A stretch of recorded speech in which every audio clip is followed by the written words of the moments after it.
Mhm.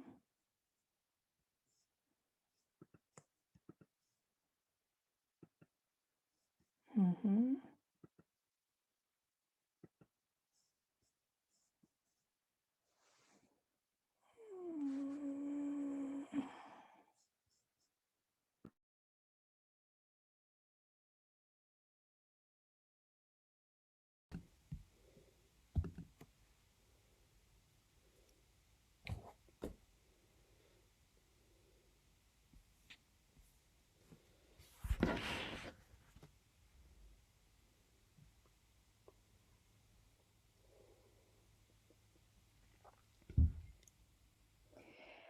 Hello, Robin. Hey, how's it going? Okay. Hi, Mary. Hello. One of these days I'll get shades for my windows. Like, okay.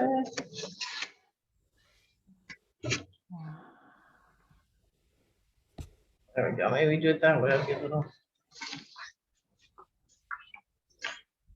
As soon as the sun starts going down, it'll be better.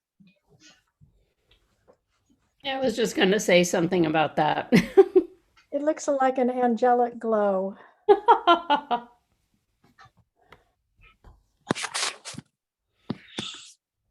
Hi, Beth. Hi, Hello. Beth. Hello. Trying to set up my phone. There we go. Yeah, and so Good now. am I showing up as a person to you or as meeting host? Meeting host. Oh, Gosh, I wish I understood all this better. When the full commission is here, I do have a question, which is anyone particular other than Miriam particularly savvy with Zoom? no. I have run meetings. I Yeah. wouldn't say savvy is the word, but Mhm. I've run them before. Well, I am not particularly savvy with it, and what I'm finding is that trying to keep this going and take notes on a separate laptop and keep up with the schedule is a bit of a challenge. So I don't know if we can just, I don't know that we can Penny. solve this for today. Hi, Miriam. You want me to admit people? Well, I've been admitting people. I can do that. I see Maria is here. I know she's not on till 8. But anyway, I don't see Maria. oh, I don't have her admitted yet. I'm going to admit her in just a minute. And then do you know who Scott? Scott is on, he's a commissioner. Scott Kahan. Oh, it's Scott. Okay. I'll admit him. Sorry. And anyway, at some point it might be helpful to have someone on the commission who's willing to take on the role of screen sharing of documents that we might be needing. I'm not asking anyone to do that tonight, but I feel very fumbly with that. And I feel like when I'm trying to take notes and screen share that it's challenging to stay on top of everything. So just I totally get that. And I am totally unprepared to do that. I'm sorry to say. I'm happy to do it. I know how to screen share. I know, but I was thinking if there, I know how to do it too, but I'm finding it challenging to sort of keep up with the meeting, take notes, screen share. And I know that back in the days when I was on the commission before, when Liam was on, he was willing to take on that role. And I was just thinking if there's someone else on the commission who's able to do that, that might be a helpful thing for future meetings. I'm willing to do it. Sure. If it's helpful, that's fine. I can do that. That doesn't seem too challenging. It's not that hard if that's your job, if that's the one thing that you're trying to keep track of. So maybe for the next meeting, we can make sure you have all the documents that might possibly need to be shared. Okay. And I will muddle through things tonight. And I'm not sure why I'm not showing up as a human being here, but just as meeting host. But I'm okay with that. So we call the So, meeting yeah, let me- 7:03? Let me admit Maria and Tom and Frank McGuinn.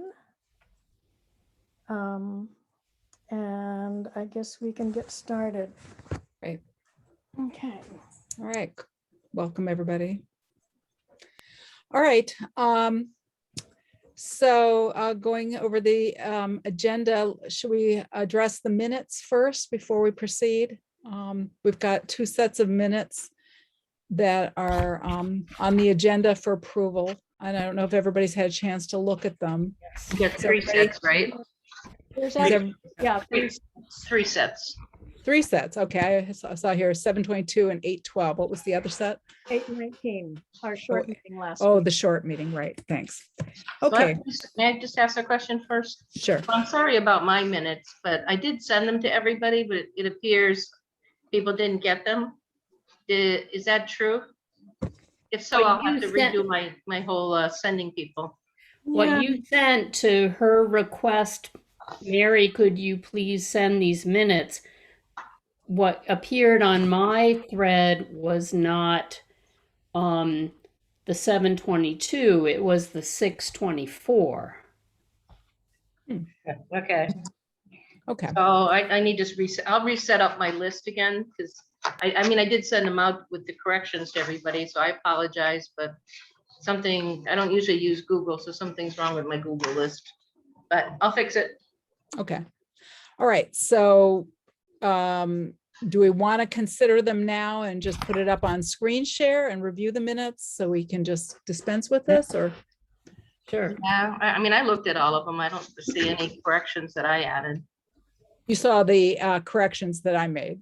Yes, I saw the corrections that you made. Yeah, I looked at all the revisions and I learned a lesson today. You don't print everything out the late afternoon before the meeting thinking this is the most recent version of everything. So I had to go in and reprint everything out right before dinner. So I'm going to wait from now on. I did it too. I was trying to be prepared, but it's all right. But I don't see anything that I would change now with the corrections that were already made. I Do we don't need- either. Do we need to screen share them, or can we make a motion to approve them as amended? I'll make a motion to approve the minutes of 7:22, 8:12, and 8:19. Well, we have to do it. as We have amended. to do them each separately. Oh, you can't do. So yes, All right, so well, first motion we're July looking at 22nd. 7:22. Okay, do we have a approve the second? amended minutes. This is Mary, I- by the way. So Yeah, Mary made the motion. Who's seconding? I second. Robin, I've read okay, them. okay. David, aye. DeFont, aye. Harrington, I. Khan, Aye, and I don't know if you were actually a commissioner at that meeting, were you? crack my eye. Okay, and Wilson, Aye. okay. All right, so passed. So the next set of minutes are the 8:12. Is that what we're looking at next? Yep, so I'll make a motion to approve the 8:12 minutes as amended. Well, we haven't had discussion. Does anybody have were there any corrections? No? No, not on the revision. Okay, great. All right, so Mary moves. Do we have a second? I Second. second. Okay, Harrington Who was that seconds. that seconded? Harrington second. Thank you. Okay, David, Aye. DeFont, aye. Harrington, I. Khan. Actually, wasn't at that meeting. Okay, so abstain Oh, right. and Wilson. Aye. Okay. Then we have the short minutes for our mini meeting last week. Has everybody had a chance to look at them? Yes. Okay. Anybody want any comments or? Good to Okay. me. All right. So I will move that we pass, we approve the minutes of 8:19. Second, That's Mary, second. David, second. Okay, David, Aye. Harrington, I. DeFont, aye. Khan, Aye. Wilson, you weren't there. Okay, All right. so moving on. Miriam, I'm going to interrupt you for just a minute because I opened up the meeting and I have a message on my screen that says I've been signed out. Are you able to hear me? Yep, Yes. Okay, it says I've been signed out because your account is signed in from another device. So did you sign in as host? I don't think I did. It does have two meeting hosts on the screen. I don't know Let what me that see means, how but I don't know. you what that do. means either. Hi, this is Um, Mark Rivers. It could be me, but sometimes I get signed in as a host because I'm a host of other meetings. Yeah, you are. And I'm not sure where I can, Maybe you can sign out and join the meeting again. And I'm gonna, I'll try to do that. I'm just not sure which one to sign out. Maybe I'm the yeah, I co-host. don't know what to tell you. Yeah, either do I. Well, we can I'll rename try and him. rename myself. You can rename Okay, that yourself. would be great. I was just told, I just had a message that I was booted out as the host. So I'm hoping that's not a problem. Yeah. Okay. Okay. Anything, yeah, I apologize. I just, it's one of those things. Okay. Um, So we have got a public meeting at 7:30. So we want to think about which items we want to cover in the next 20 minutes. I think the Wheelock Tract solar project is going to be time consuming. Do we want to take that on now, or do we want to hold off and cover that later in the meeting? How do you feel? Not Well, sure how, I'm not sure there's that much to say. I mean, I think you wrote a fairly extensive document, which I understand from my husband has been shared with the planning board already, right? Yes. Yeah, I shared it. So it Well, seems, I guess my feeling is one, we should probably just have a discussion because I didn't see personally what other people saw. Because I know that Penny, for example, you went a different part of the array than we did. So some discussion I thought might be in order, as well as maybe some discussion about what recommendations, if any, if there are any recommendations that the Conservation Commission would like to communicate. One thing I did not put in my report, but I talked with somebody after I wrote it that raised it, is that the rust staining that we observed, it's unclear what the source is. It could be something like dumped metal debris that's been buried up on that site from old logging activities. I can tell you that rusty staining has been present since the land was cleared. Okay. And the mulch was put down prior to the panels being installed. So it may be something rusty, it may be rocks, it may be bedrock with high mineral content. Could be. It could be something buried, but it is. Well, there's also, let me just finish what I was saying, if you don't mind. I hadn't quite finished my thoughts. I mean, there's lots of debris out in the woods. We found half of a car buried behind our property underground. So it's impossible to know. So the question would be whether or not there needs to be some investigation to determine whether it's metal, because there could be heavy metals, there could be other chemicals associated, leaching. So that's the question that I have about whether there's some additional recommendations we want. And just in general, if the commission wants to review the site report and discuss it and share our observations amongst ourselves here in an open meeting setting, I think that might be worthwhile for the public as well. I think I'd like to hear from the people that went, even if they want to talk a little bit about what they saw and what was expected. I do think we'll need to talk about this more in depth because I'd like to see what the planning board thought too. And then before we get to making it looks to me from just reading your report, there's a lot of recommendations we could make, but I think I think we probably need to hear some more input before we look at everything, so. I Penny, what, agree with Mary because if some of this rust and other problems, the source way predates when they did this project. I mean, it's going to be hard to tell what the actual source is. well, if they dig back to the point where there's no longer any, I mean, you should follow the rust staining and then dig once it goes underground and see whether it's rocks that are rust, whether it's kind of ferrous rocks or whether there's some metal under there. That would probably be the low tech way. You probably do it with a hand shovel, I'm Okay. guessing. If they're willing to do that, I don't know that we have the authority to require that. I think that, I don't know. I would imagine we don't, and that it would be at the pleasure of the planning board to decide how they want to act. Just a reminder that none of the panel area is within jurisdiction of the Conservation Commission. Well, that was the point. Yeah. Right.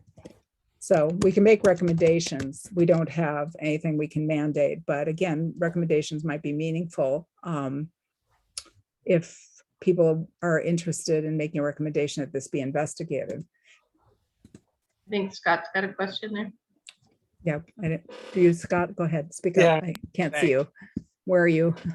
I'm doing well. I can't see you. Oh, there you are. I will try. I was just eating dinner. It's all right. Yeah, I was wondering, the rust staining that you were talking about, is that just like iron oxide, like what you see and typical around here with iron oxide leaching, that red staining, or is it something that must have looked different than what is typical that's making you think that might be buried there, or do you know? What is your thought, Beth? You saw it. Beth. Where's Beth? Where's Beth? We lose Beth? Guess we lost Yeah, I her. don't see her. Oh, There, she wasn't admitted. She became there. She's joining again. okay. Well, I was gonna say, yeah, she was there. I don't know where she.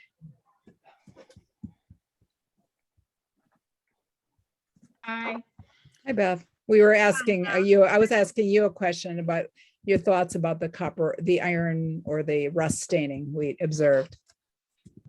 Oh, yeah, sorry, I must have just missed a few votes too, because I was, I got.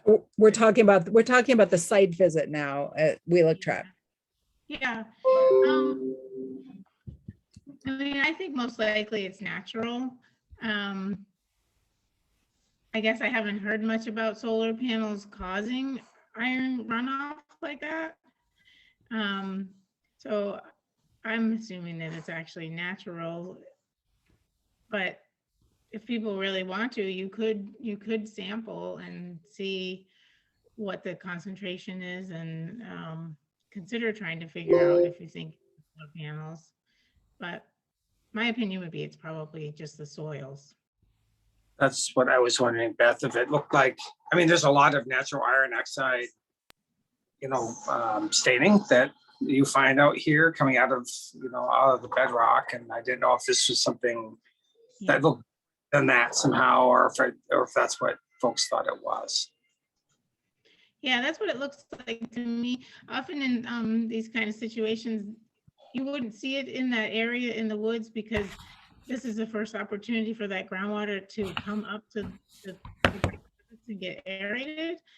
So it may not be a common thing that people have seen before in that area, but now you have a new situation where groundwater is coming right to the surface and getting oxygenated and dropping out the iron. Usually, There's a lot of iron around this area. Usually like where the highway blasted through and you see it coming off the sides of the rocks, where that's exposed. So yeah, there's spots lots of spots in Amherst where we have that same problem, just soils that have high iron content. And then somehow the groundwater is being changed in direction, usually from drainage, usually, say it's like a footing drain in somebody's house. So they're bringing the groundwater up by then discharging it into a surface stream. And now all of a sudden the groundwater that has iron in it gets exposed and you see it. So Don, did you have a question too? I think we lost Miriam. Can you hear me? Yes. Yeah. So yeah, it's true that you often see during late summer when the water levels drop and the soil dries out a little bit, you get rains that produce these rusts in the water. But I don't think the source of the rust is as important as just you guys should have a baseline test of whatever the leachate you find in an area that has cattails growing in it. I don't see the problem with just asking the planning board to test the runoff. It's pretty basic information. It's either plus or minus, right? It doesn't really matter what the source is. Those soils were laid bare by removing the entire A layer from the soil and stripping off the trees. And now you have the B layer, which is full of iron, being exposed to acid rain, to runoffs. And whether or not anything's coming out of the panels or there's buried cars, none of that really matters. What matters is what's in that water. Is that something we typically do, Don, for projects or you're testing? Are you recommending that you're testing the groundwater as a baseline to see? I think just as a baseline to see what it is. It could be just acid water running through iron soils. Could be as simple as that. Iron oxide forming on the surface. It's pretty common in wetlands around here, like you say. And you're doing that because you think that over time, if I'm just thinking about like for future projects, is that something that? Yeah, I see your point. If you're looking at future projects or not, I think that when you see conditions that look like wetland conditions, then asking to see what the runoff water contains is not a terrible big ask. The planning board wouldn't really be stretching its order of conditions to just ask for a basic analysis of the water, pH even.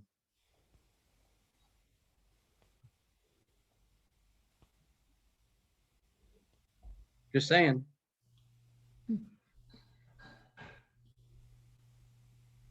So did we lose Miriam? Is she trying to get back on? Oh, I'll admit her again. Yes, I don't know what's going on tonight. So this is Penny speaking. I guess I'm showing up as meeting host, but I will say, as someone who has been on the site since before the trees were cut there, it was very reassuring to me to see the percentage of vegetation under the panels this time.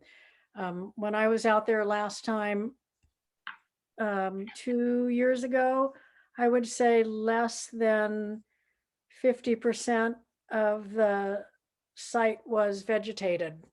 And this time it looks like perhaps 80% is vegetated, which put my mind at ease quite a bit.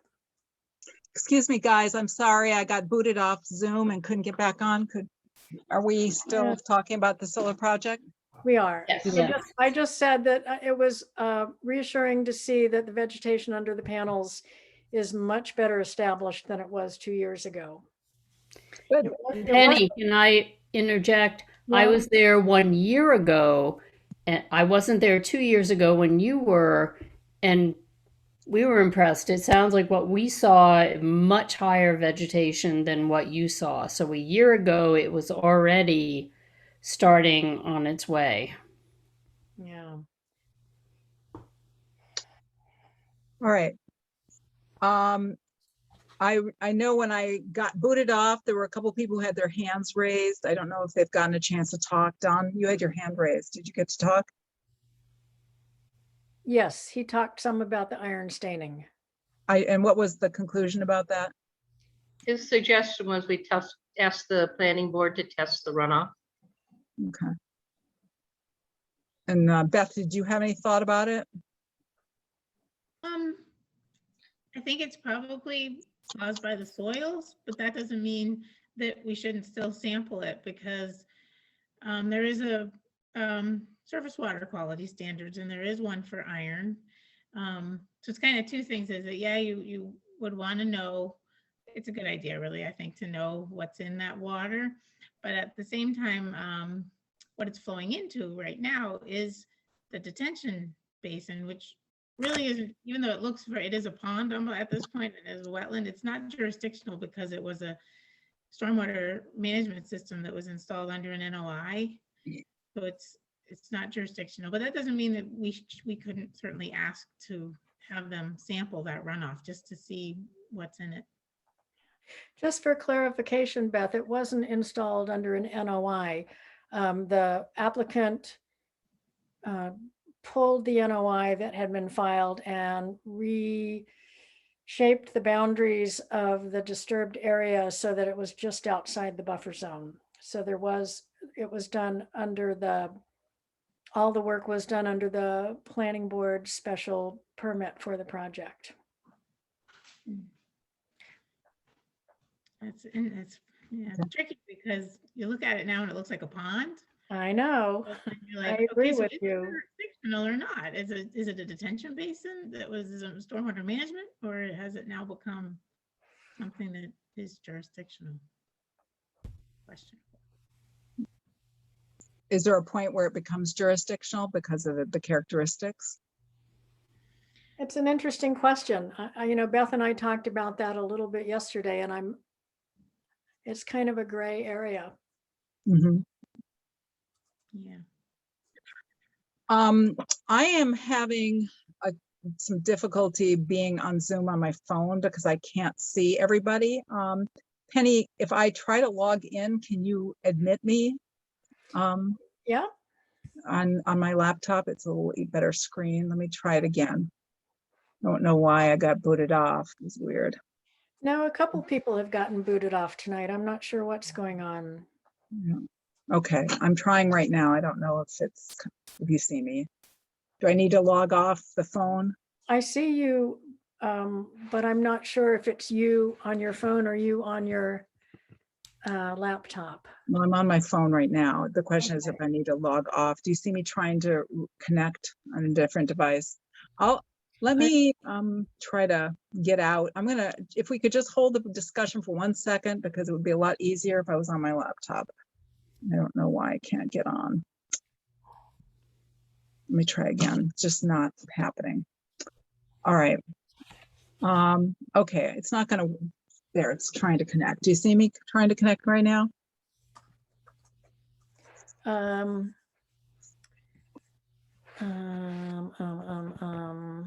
right. I do Well, know. I don't want to hold up the discussion. So if somebody else could take responsibility for letting me know if somebody has their hand raised, because I can not see everybody on my I'll phone. let you know. Oh, that'd be great. All right, should we move on? Do we want to I've already shared that site visit with the planning board, so to some extent, this is up to them, what they decide they want to do. Do we want to make a motion to ask them to investigate the rust issues? Yeah, so I'll make a motion that, or a request that they test the runoff because there were concerns with it. Okay, that we ask the planning board, however, if we make a motion that we ask the Ask the planning board to test the runoff. to ask the applicant to investigate the source of the runoff, including water testing. That's better. Okay. Second for that? I second. Okay, Robin seconds. David? Aye. Defont, aye. Harrington? Aye. Khan? Can I ask just a clarifying question? Absolutely. So the source of the runoff, are you interested in better ascertaining how what is moving through the site because it could impact jurisdictional wetlands further down? Is that, I'm just trying to understand what kind of the tie to what we're concerned about. I think that would be the concern. We don't have the jurisdiction because it's outside of the buffer zones. We don't have the jurisdiction to mandate anything. So it's kind of, we're asking nicely. But it's because we're curious in the runoff. It's not just what the runoff is, but the pattern itself, where it's going Well, to. it's going into a basin that's infiltrating into the groundwater. Gotcha. And Miriam, this is Penny. Did you observe it going into the basin? Yeah. The only places I saw it was up in between the rows of panels.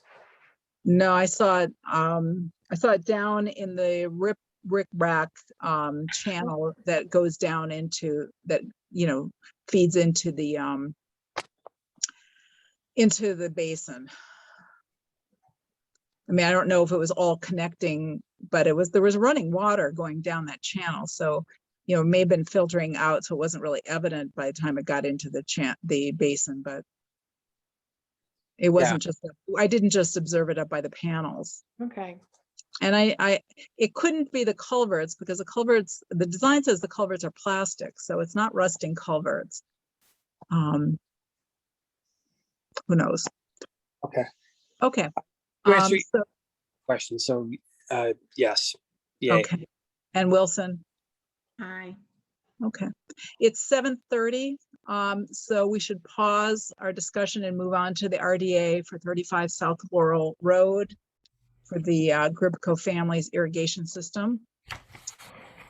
And I know we have the Gribcos here, right? Do you want to introduce yourselves? I can't see you. Mike and Linda Gribco and Chad. Yeah. Great. And I think what we probably want to do is first have you kind of introduce the proposal and describe it. And see if commissioners have questions, have some discussion, and we'll allow some period for public comment as well. But why don't we start with you describing the project for us? Miriam, would you like me to read the description that I wrote for the RDA, or? If you want to, or if you want to summarize it, it's really up to you. We don't want to spend the whole half hour reading it. So take a couple minutes. Well, or Chatty, do you want to do it instead? Sure, I don't mind doing it. Okay. Operating a small sprinkler system that is drawing water out of the lake to water our lawn at the lake there. The system runs, it's manual. We use it when needed, probably no more than twice a week for short durations, half an hour. Small water consumption, 10 gallons a minute roughly. And it, only as needed. And our sort of thoughts with the whole system have always been that a well-watered lawn is a healthy lawn, and it's certainly better for the environment and the community than, fertilizers or chemicals or any of these other things that people are putting on their lawns. That's, basically it. It's a small seasonal pump. Miriam, can I add just a few details to that too? Where'd you go? Oh, dear. Oh, yes, go ahead. I'm here. There we go. Okay. I'm here. Okay. What I had written in the description was that there's a 1.5 inch pipe that goes into the lake. It sits on a cinder block so it doesn't disturb the lake bed. It runs to the pump, which then distributes to the southeast quadrant, which has 3 heads. And all of the heads, everything, there's a 1 inch pipe that runs under the ground. We used a lawn edger to just bury the pipe about 4 inches underneath the turf. And there's a one head by the corner of our deck, one head over by the shed, and one head over by the lake. And Chad has directed these so the water flows low right over the lawn. It doesn't sprinkle into the air like some of them do and have a lot of evaporation. It runs low.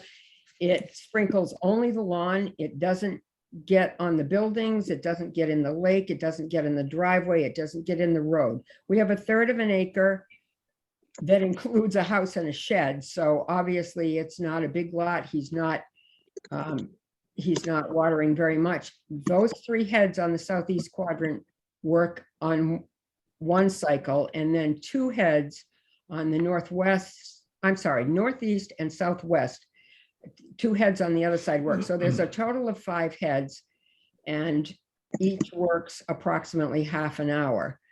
We always water early in the morning before the sun is up, possibly late afternoon after the sun is down, so that the evaporation is minimal. And South Laurel Drive, like so many of the other roads around the lake, is low because the lake is low. So one of the effects of having a good lawn is to keep runoff out of the lake. It stops at the lawn because we have a nice lawn. Okay, For what it's worth too, we are using potable water plastic pipes. There's no metal, no rust. okay, great. I had a question. How much water have you measured, if you run the system for half an hour, how much is getting distributed inch-wise onto the land, onto the area that's being watered? Is it Yeah. half an inch? Is it an inch? What is the rate? Between 1/4 and 1/2 inch in that half an hour period. Okay. So if you were to get a full inch, it would require running it 2 hours. So what were you saying? Approximately, sure, yes. So if it's run twice a week, you would get close to your inch per week. Mm-hmm. Is that correct? Approximately. Okay. Other people in the commission have questions, and does anybody who want to summarize what we observed from the site visit? I have a question. Sure, Scott, go ahead. Mr. and Mrs. Gripko, very nice to meet you. I'm Scott Kahn. I'm one of the commissioners. I was wondering if you could tell me, with your plans for watering your lawn, you mentioned the fact that watering is preferable to adding chemicals or fertilizing. I'm just wondering, do you fertilize your lawn, or would you be adding anything into the water that's distributed through your system that could come back out or wash back out into the lake itself? I can answer that if that's okay. Once a year we use, we have been, and we haven't done it this year, but once we do use a seaweed and organic based 101, an organic, and I have the tag if you'd like to see it. But we haven't done much. We haven't needed to, the well-watered lawn maintains itself pretty well. We cut it high, about 3 inches or so, not real high, but tall lawn length, and it does a pretty good job. So Miriam, I think there's an abutter here. Yeah, we'll have a chance for public comment. I just wanted to make sure any questions from the commission were entertained first. So, I mean, I do have some questions, but I'd rather hear the abutters first and then make some comments. Well, if let's that's see all right. well, I'd like to see, other commissioners have any questions first? Usually we let the commissioners all have a chance if they have questions before we take public comment. So Okay. And any, so I have no new questions after our visit there. It seemed pretty straightforward. So I guess my questions really go with, the lake is meant to be a lake, not necessarily for a reservoir to draw water out to irrigate. And you guys do have a well. I just have some concerns about, allowing people to do that, because we really don't know what the impact on the lake or the environment is. We can all make assumptions, but I guess, why did you choose to do this instead of do it off your well, I guess? Sure. So, I mean, the well, nobody Oh, wants to can run I, a can well I dry. interrupt for a second? Penny, I just got a text that Michael Takar is trying to join the meeting. Oh, yeah, okay, sorry. Go ahead. As I said, it's hard to do many things at once. That's all right. Okay. Go ahead. I'm sorry. The biggest reason that we draw from the lake is we don't want to risk running our well dry. Deep wells, we have good water supply, but the lake always seemed like a great option for that. Also, I suppose if we're concerned about runoff, then the lake would be the native natural water to run back into it, whereas well water from deep under the ground, is getting ushered in from other springs. I ran the math too. There's the numbers would be that in an extreme drought, 3 years, it would take 100 other camps running a system 6 months out of the year like this, 3 years with zero rainfall to impact the level of the lake 1 inch. So, and if there was a severe drought, we wouldn't run it. We'd have bigger concerns. But the millions, the billions of gallons of water, to me wasn't a major consideration. Okay. Mary, did you That was an did you have some interesting, oh, sorry. Go ahead. I'm sorry. Chad actually did some statistics, and that was an interesting statistic. If I get the numbers right, Chad, 57,000 gallons of water in an acre inch, the top inch in an acre of water, and we have 128 acres in the lake. So the top inch of Lake Wyola represents about 3.5 million gallons. The problem obviously we'd be happy to run it from a well that wasn't supplying our drinking water if we put a point in the ground or something like that. But you never know with underground aquifers, and our well has been fine, but with underground aquifers, you don't know how much water there is down there. And as people who have had their wells run dry know, that risk is a concern. We certainly don't want to be drinking the lake water, and we weren't aware that it was illegal to run it out of the lake, number one. We didn't know that until that was brought to our attention. But secondly, it just seemed more logical to risk a small amount of water out of the lake versus who knew what was in the well. I see Don Wakaluk has his hand raised, and I know that there's a butter here who wants to have an opportunity to talk. So are there any other commissioners that want to say anything? Mary, did you have another question? No, it was just a fly, sorry. That's all right. So Don, do you want to ask your question since you're an associate commissioner, and then we'll move to the abutter who wanted to speak. So would you, Chad, would you consider adding a rain barrel to the system? So one of the abutters' concerns is that you're using lake water and you're not using your well water. I actually feel the opposite way. I don't feel any of you along the lake should be using your well water. I think that's a really bad idea because it's a very limited resource. And the more people that do this, after all, this may be very well the precedent that allows others to apply for a similar system. If you added a rain barrel to your system, there'd be times when you wouldn't have to use the lake. And just because it's a 1 inch pipe, 1.5 inch pipe, doesn't mean you can't fill it with a smaller electric pump in a rain barrel. I've seen the systems. There's a company in Holyoke called Blue Barrel Rainwater Systems that sells them for $40 a pop. I mean, I would even go so far as to offer to buy you a rain barrel and help you install it. Because it would address the concerns of your neighbors. And rainwater is pure and it's clean And let's remember that Linda brought this up. Those lawns are the filter strips that protect the lake from the sediments coming from the road. Those sediments, it's not just the sand and stuff running down the back of your yards. It's the exhaust fumes that get locked in those sediments that then leach through.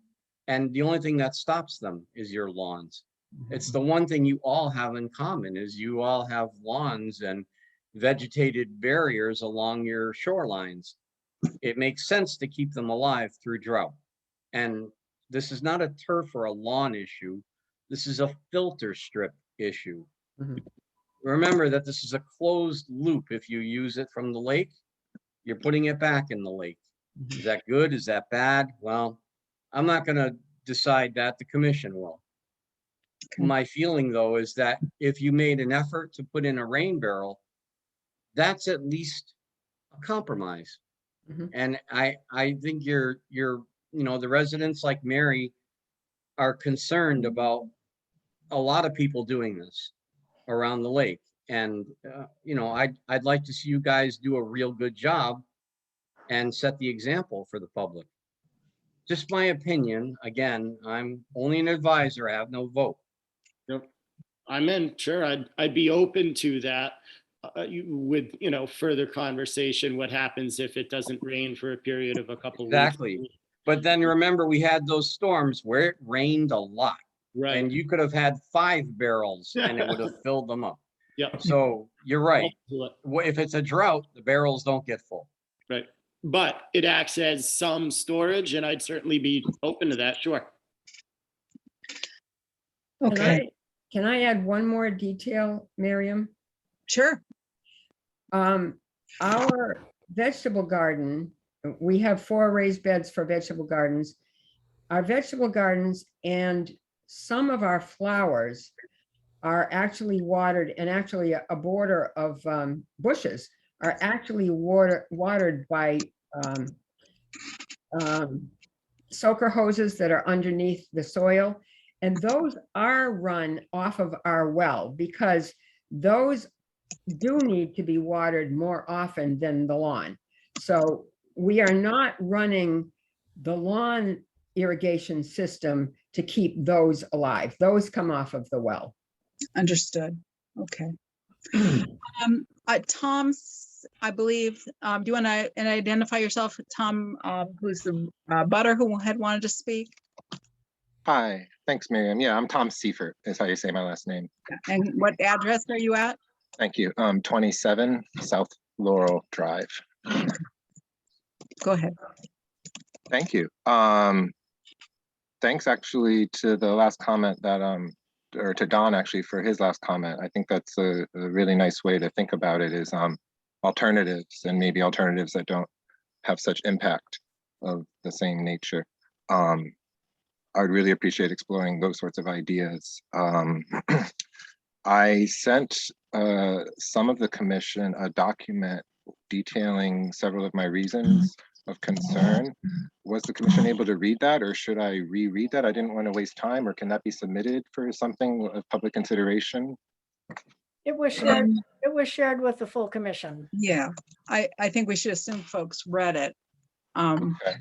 I think in terms of Then- brevity, because we have another Of public course. hearing we have to deal with at 8 o'clock, you just take maybe 2 or 3 minutes and just summarize what your concerns are. I'll do my best. Thank you so much. Yeah, I wanted to make sure about whether to be detailed or not. So adding on to what Don was saying, there is a fact sheet. I have in my document, I gave you a lot of PDFs from mass.gov, Department of Environmental Protection, and the Ecological Restoration Department, Fish and Game, Agricultural Resources. And so I don't know the sources of all the documents I'm going to be quoting from, but essentially, as Don pointed out, that filter strip between the water and us is huge. And according to Massachusetts, the best case scenario is that 100 feet or more of that strip between any waterway and human development is completely natural vegetation. So the best case scenario actually would be no lawns, no clearing, no development, and even a restoration to that state. And the government has plenty of information about how people could do that if they wanted to redo their yards into a natural vegetative state. So a natural vegetative state, even more than a turf lawn, will be the only non-polluting way to approach land, especially riparian land or land next to a lake or river. Any other approach, including lawns and any watering, necessarily leads to pollution and compromising of the watershed. So I wanted to remind us of that. And also that Massachusetts has worked hard in 2018 and 2019 with 6 towns, but as a statewide initiative to get awareness of this issue. And in their work, they found in their study that Massachusetts residents have a documented misperception, number 1, of how much water they use while watering, number 2, of a lawn's health and what it means for a grass to go dormant. And number 3, Massachusetts residents have insufficient motivation to change their watering habits. That's a quote. The misperception of how grass can go dormant is that actually a light brown going dormant bed of grass in the summer is an indicator of a healthy, alive bed of grass that is taking a well-needed rest in the summer heat. And that rather than dying, it's actually growing better root structure. In most years, we get enough rain to maintain a healthy summer lawn. Healthy grass can go dormant, turn golden during dry periods, but it is not dead and will green up with the return of rain. Going dormant creates more drought resistance and deeper roots, making a healthier, less sensitive lawn. And so that was one of the common misperceptions among Massachusetts residents, is that a green lawn is a healthy lawn. And that's not always true, especially in periods of drought or insufficient rain. Another very important point is brought up in a document about the emergency drought measures in Massachusetts. This is the Executive Office of Energy and Environmental Affairs and the Emergency Management Agency. And one of its primary points is that during periods of insufficient rain, the very first thing we stop doing is using water from natural bodies of water. They are at their most vulnerable whenever there is insufficient rain. So going to a lake is not a natural step to take for the health of the lake if there's insufficient rain. As well, in that document, it is defined as non-essential outdoor water use, irrigation of lawns via sprinklers or automatic irrigation systems, not just during a severe drought, but at the first indicators of drought. And I forget all the terms, they have different names for all the steps. The very Okay, Tom, I want to cut you short because I have to mention 2 other things. Nobody has mentioned the noise pollution concern here. Yeah. And nobody has talked about that this application is from an applicant who admits having done this already, not having followed the law, and the application contains statements that are not true. No. Yes, Frank. They say they have a 1 horsepower engine and it's a 1.5 horsepower engine, and I don't know where they're coming up with their numbers. I can't find any documentation that it only runs at 10 gallons a minute. The manufacturer indicates it might run up to 67 gallons a minute, and I would like to know if it's true that it runs at the numbers they say. All right. For some of my concerns, I also think it brings up, this permit is only good for 3 to 5 years if I'm understanding the law, but they're proposing a permanent thing. And I don't know if it's even correct to be going for this permit for a permanent change. The wiring might also be a concern. All right. I believe the noise pollution, thank you. I believe the noise pollution issue is out of our jurisdiction. It's not something that we have, we can ask nicely. I believe the wetland protection bylaws includes a statement about something that can be applied to noise pollution, and that would be aesthetics, M. And noise is an aesthetic value. In section 1, part of the purpose is to protect the aesthetics of our wetlands. Shutesbury is not another. Yeah. So I would argue against that. I'd like to just have some discussion amongst the committee. First of all, would the group codes like to respond briefly to any of that? Again, I want to kind of move this along and so we can decide where we're at tonight. But if the group codes would like to respond, take a couple minutes. I can take, go ahead. Miriam, you were going to investigate, there was one other, or I don't know how many other, one other applicant system. who applied for this type of thing earlier? Yeah. I'm going to try to So, dig up the information. Penny Jakes can speak to that. I believe that the Conservation Commission there already is a precedent set that the Conservation Commission has already reviewed one watering system that was part of a larger project. There are some possible draft conditions we can consider if we approve this, or we find a negative determination is really what it means with an RDA. We can still impose some conditions, and we may want to look to that other project. Penny, do you want to explain what that other project was and what the conditions were? Sure. The other project, I think, was in 2017 or 18. I'm not sure which. It was a project in which the applicant replaced his lawn right up to the shoreline and installed a pump under his dock to do something similar to what the Grubcos are doing, although his pump was in the lake, which makes it harder to permit. He was, when we investigated this with Mark Stinson at DEP, we were informed, the commission was informed that taking water from the lake is permitted under the Wetlands Protection Act. And that what the commission could do was put some conditions on how that is done specifically, and this was addressed earlier tonight. The water would not be taken from the lake during a time of any level of drought. But yes, there is a precedent of a similar project being done. And does that answer your question, Miriam? Yeah. I mean, my thought, and I'd like to hear from the other commissioners, I mean, is that while we may all agree, or many of us may agree, that this is not a desirable practice and that it could potentially become a problematic practice if it's overused by too many people, particularly in drought conditions. And there are other best practices like collecting rainwater for lawns and sort of modifying what you do with lawns to make them more eco-friendly. I'm not sure that we're in a position to make a decision that that this one project is making that would lead to a positive determination that it's affecting the wetlands. The concerns about noise, I guess my concern is that, you know, there's a lot of noise on the lake that affects wildlife, and we are not intervening on all of those levels. And so I think that we have to have some sense about when it's appropriate for us to use our wetlands jurisdictional authority. Hey, Miriam, Yes. on that note too, I'd be willing to change when we run it, if that makes a difference. I'd even be willing to create some sort of enclosure or something to try to insulate some of the sound. Well, that's one of the thoughts I was leading to, and I had drawn up some possible draft conditions, which we can put up on the screen, and I've already circulated with the commissioners. We haven't discussed it yet. I just put these together this morning.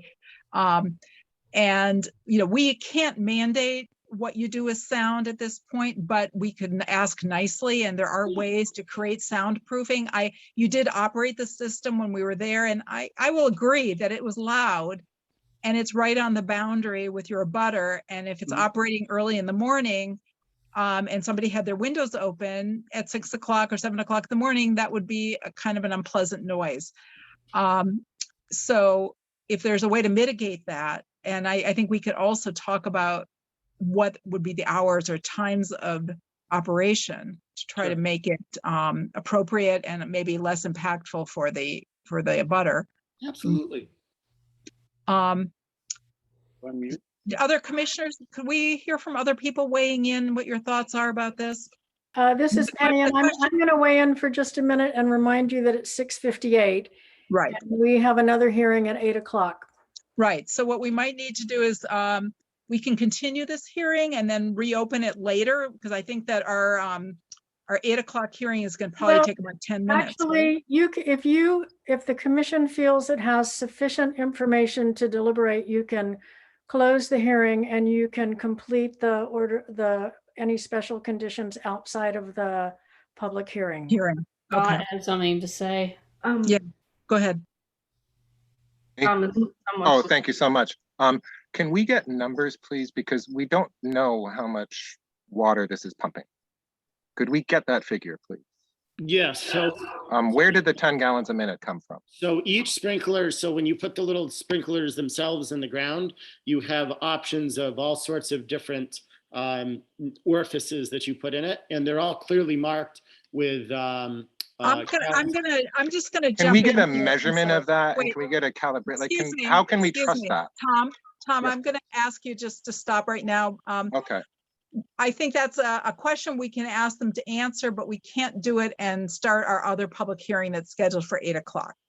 So Okay. I'd like to hear from the other commissioners how they want to proceed right now, whether we want to continue this public hearing or whether we want to close it at this point. Miriam, this is Maria. Can I jump in really fast? Sure.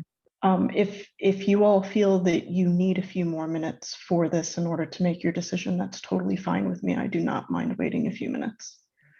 Okay. Well, So that's. as we re-meet at a different time altogether, I think there are a lot of unanswered questions. I would Well, appreciate having another week or two to get some data. We don't have data. All right, well, it's up to, the commission has to make a decision about how we want to proceed. So I'd like to hear from the other commissioners right now, not anyone else. Commissioners, how would you like to proceed right now?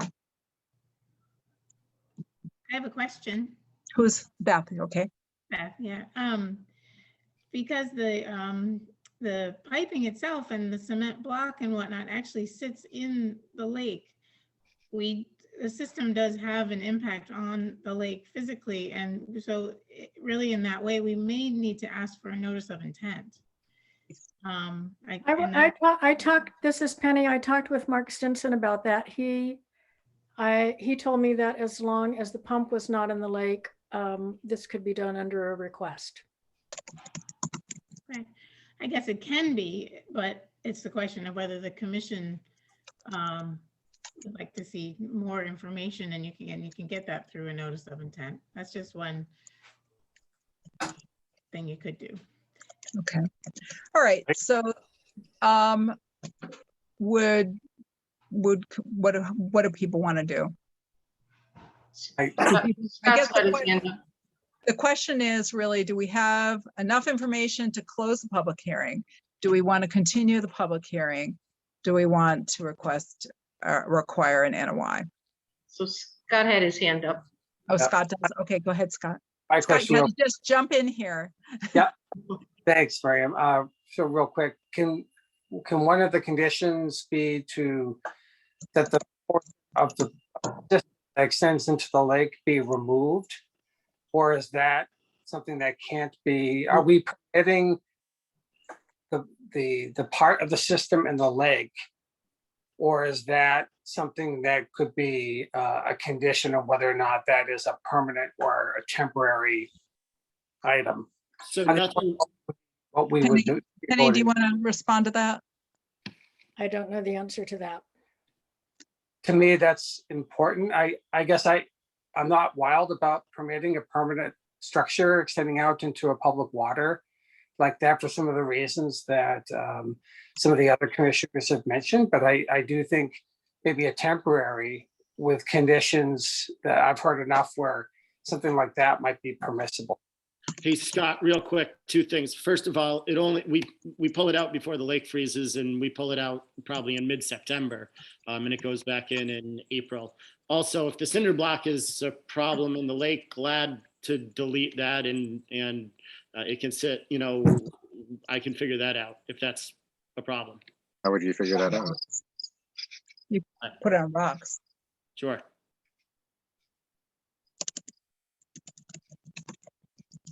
There are so many unanswered questions. We have time to answer them. Well, By rescheduling this to a later Did that discussion. answer your questions, or are you still wanting to know whether or not it's possible for this to be a temporary permit?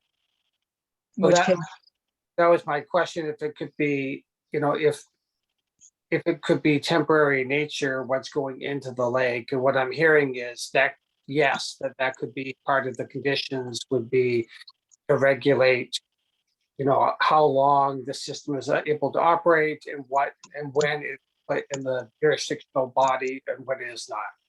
So with Mhm. that, I've heard enough where I think we could close, but I defer to the thoughts of the.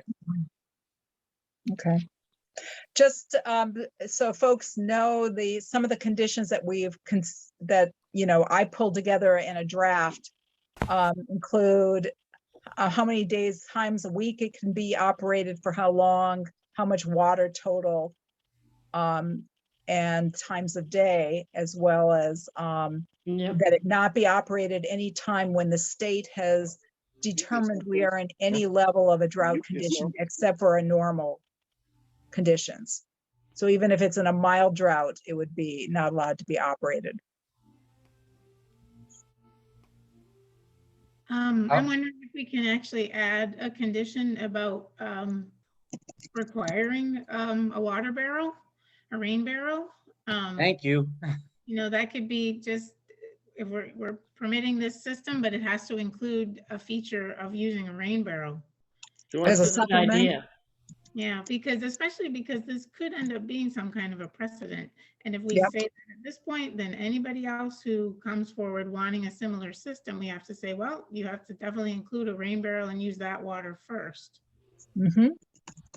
Many rain barrels. I think that's a great idea. Say how many, unmute and ask how many. How many rain barrels would that be? Who's asking? I don't know who. If you're going to speak up, please identify yourself. I'm sorry, it's Tom Seifert. I was curious, how many rain barrels would that be? How many So, gallons? How would it be It- patrolled? I think Chad can figure it out based on what the nozzle's output is. You probably could get away with a 3-barrel system, maybe 4-barrel system. Good. That would, it depends on the refill rate from rain. So that's kind of hard to determine way ahead of time.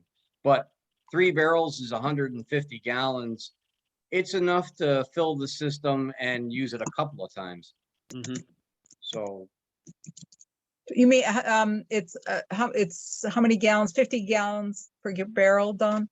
well, so the barrels are 55-gallon barrels, but the nozzle's output is really what you're measuring.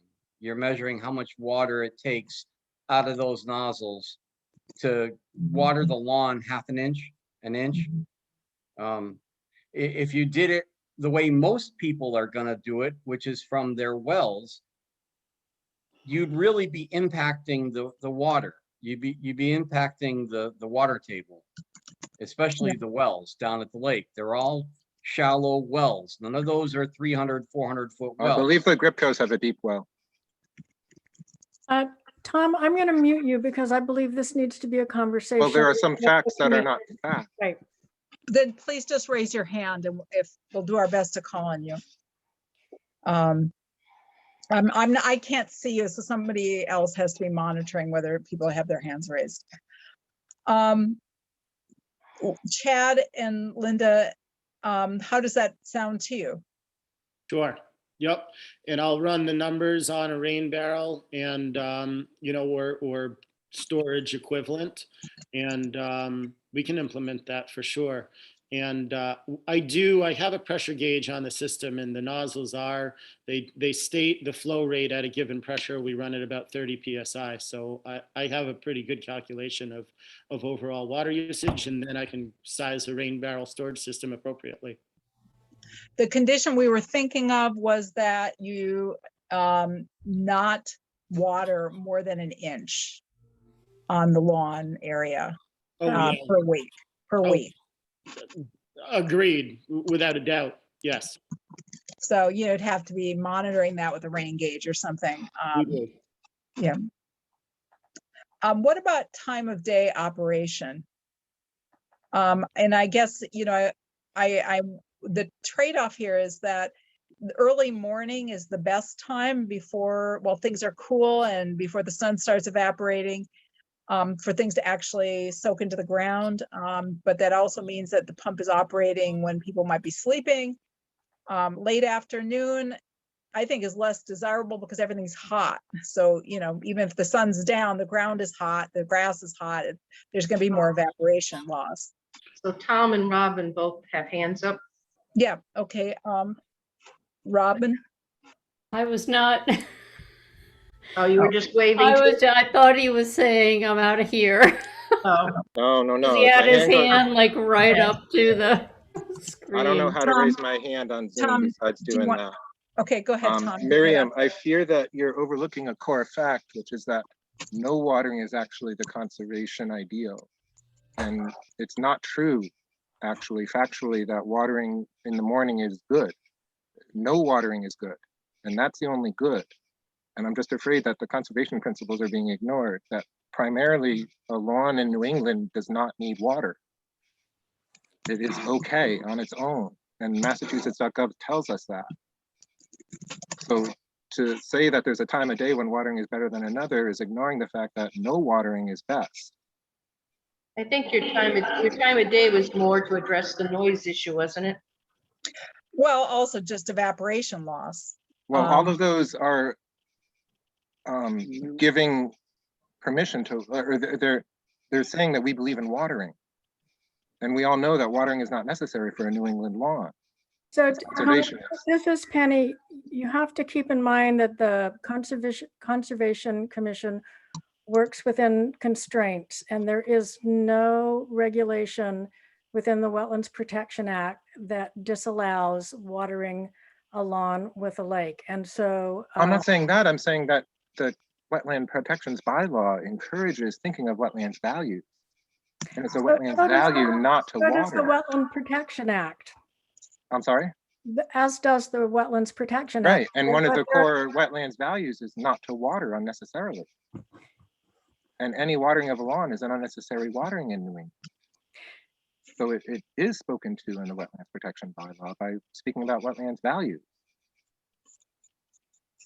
I don't think, they're just a comment on the lawn is not a wetland. So watering it, say with just rainwater from a rain barrel is But not actually a- that creates it's runoff not into the Wetlands wetlands. Protection Act at all.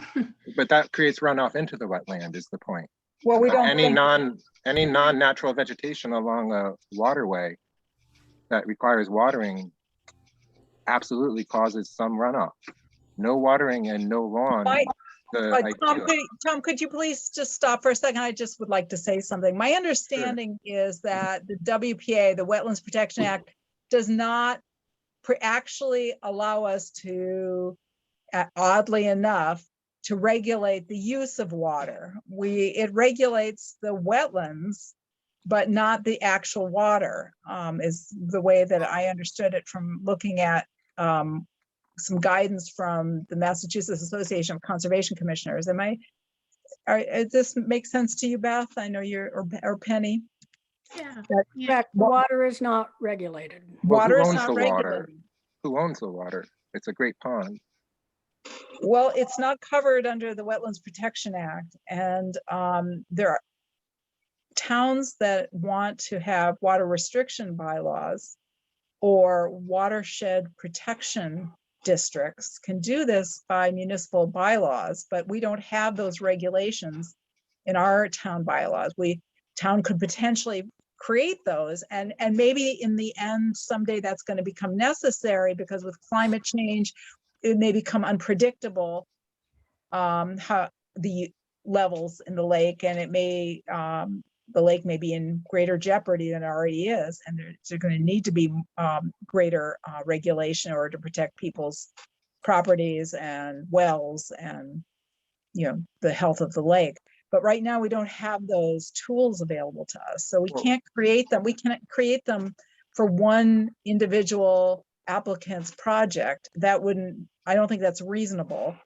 Miriam, may I? I agree that there's issues around setting precedents. There already is a precedent, however, so we have to balance the fact that we may be creating precedents here, but we also are living with some pre-existing precedents.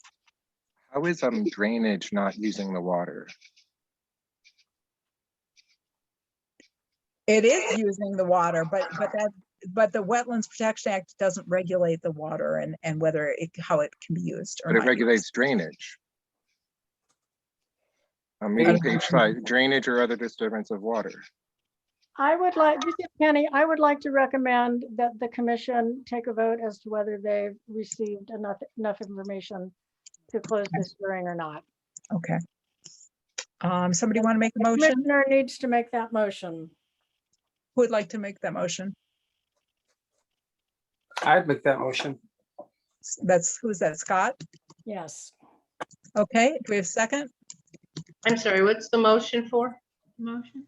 The motion is to close the public hearing. Yeah, but the motion, what I recommended was to decide whether the commission has enough information to close the public hearing, public meeting, excuse me. And I move that we have enough information to close the public hearing. And to close it, isn't that that point of the motion though, Penny? Yes. Yes. Okay, so we have enough, So that's closing it without a decision. A decision will come after that. Yes. right, we would deliberate. So Yep, I do I have a second. Do I have a second for that? I second. Okay, Robin seconds. David, Aye. DeFont, aye. Harrington, Aye. Khan, Aye. Wilson. Aye. Okay. All right. So we've closed the hearing. I'd like to suggest that we postpone working on the conditions and the deliberation so that we can talk to Maria.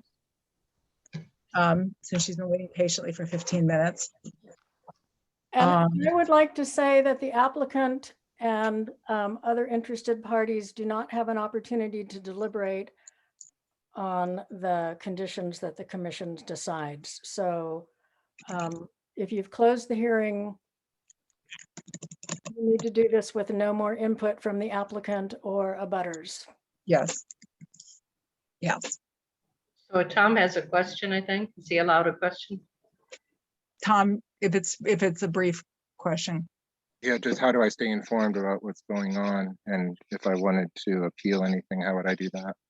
Well, we're gonna be. Like, will I be informed as an abutter or do I have to search for it? So we're gonna be deliberating an open meeting and approving an order of conditions, or not, that has to be decided. And that will be filed with the town, or if there is a determination and an order of conditions will be filed with the town, and you can request a copy of it if you're not here at the meeting when it's decided. I don't know the appeal process. Penny, do you know? Beth, you may know the timeline for that better than I do. I believe you have. I'm actually gonna hope for the best outcome. Maybe an appeal won't be necessary. I can find that out later. Okay. Thank you. All right. Thank you. All right. Maria. Good evening. Yay. It's 8:16. We're going to open the continued public hearing for ANRAD ZU Pratt Corner South. And before we kind of get into talking about that ANRAD, I wanted to just provide the commission with an update from some information from our town council regarding the quorum issue with the ANRADs. So I have communicated with our town council, Donna McNichol. She had a consultation with AMP Energy's council. Her guidance has been to require the applicant to resubmit the ANRADs with the full fees in place in order to ensure that the ORADs are approved without any lingering problems or questions about their legitimacy. And that the attorney for AMP agreed. So that's why they're not here tonight, because it sounds like it's a settled issue for the 3 ANRADs, the 2 that were already approved, the ORADs for Baker Road and Pratt Corner West, I think, right? Yep. And then Montague Carver would need to be resubmitted, even though it's still open. Yes. So That's your understanding, Maria, too? before we can, the last I heard was an email yesterday that was forwarded to me where AMP Energy's council reached out to yours. I have Yes. actually seen a response on that yet. Okay. Been a crazy day, so maybe they just didn't tell me. All right. So anyway, that's in your court or in your company's court. But I think we've got it resolved now, and that's the guidance that everybody seems to be approving. So hope we can just move forward and get it all resolved quickly. Yep, no, I'm sure they'll give me an update too. I just haven't personally received it yet. Okay, great. So Pratt Corner South. Where are Miriam we? or Penny, do either of you mind checking your email to see if it came through? Since we started the meeting? Yes, before I the meeting sent it about a started. half hour ago, and it hasn't bounced back, but it was a pretty big file, so I want to make sure it made it. I have so many screens open on my laptop right now that I am afraid I'm going to lose something if I open up the email again. I'm looking. Are you looking? I'm looking, but it's going to take a second. Oh, and apparently I'm kicked out of all sorts of things right now. Okay, it's going to take me another minute. I guess got kicked out of. I appreciate you looking. It was around 20 megabytes, and if it didn't go through, then I'm going to resend it with a download link. So I just want to make sure that everyone gets everything. My internet is going as slow as mud. I can't get into Gmail, so I don't know.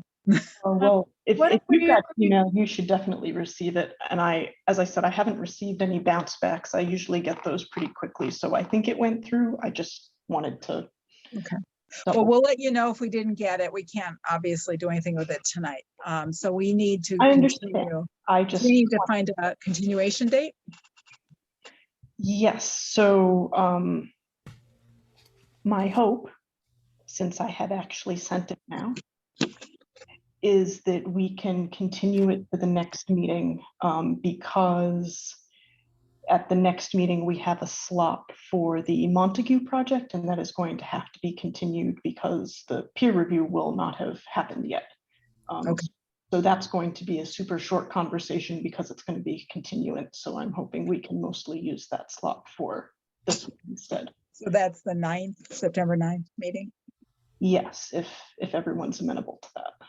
What time is that? I can't open anything, so. I think it's at 7:30. 7:30? I don't know if Penny has better notes. I can check. I'm not sure. I think I can check. I'm not sure we've set up our meeting agenda.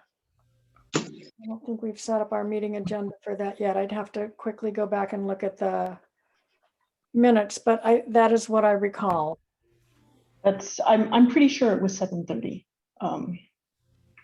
That sounds right. We wanted to set this one for like 7:40.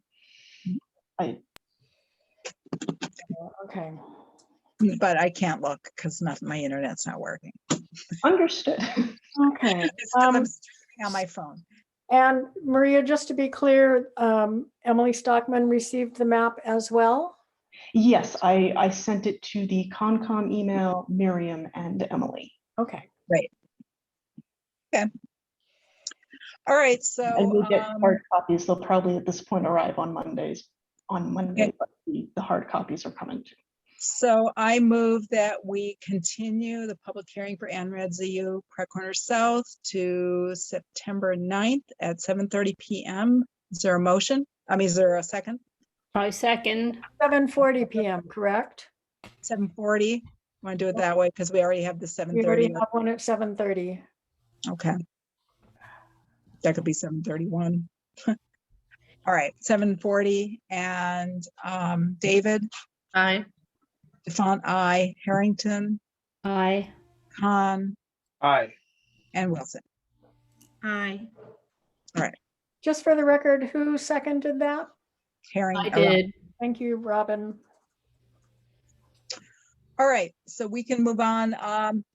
Should we consider the site visit? And also we have to schedule a site visit. So maybe we should take care of those two items before we do anything else. And just as an aside, there's another site visit that needs to be scheduled as well that I found out about today. Okay. All right. So let's do the scheduling. So there's 48 Lake Drive, Dalmas, which is an RDA to pave a gravel driveway. And we already have looked at this. There is an NOI, right, for Dalmas in the winter? Right. He is on the lake, and yes, there was an NOI submitted in the winter, and order of conditions were, sorry, I'm trying to take notes and talk at the same time. And an order of conditions was issued for the project. Okay. All right. So, and where is the other site? So actually, we received two other calls this week. One is for a new single-family home on Leonard Road. But when I spoke with the property owner, they haven't selected the site for the house yet.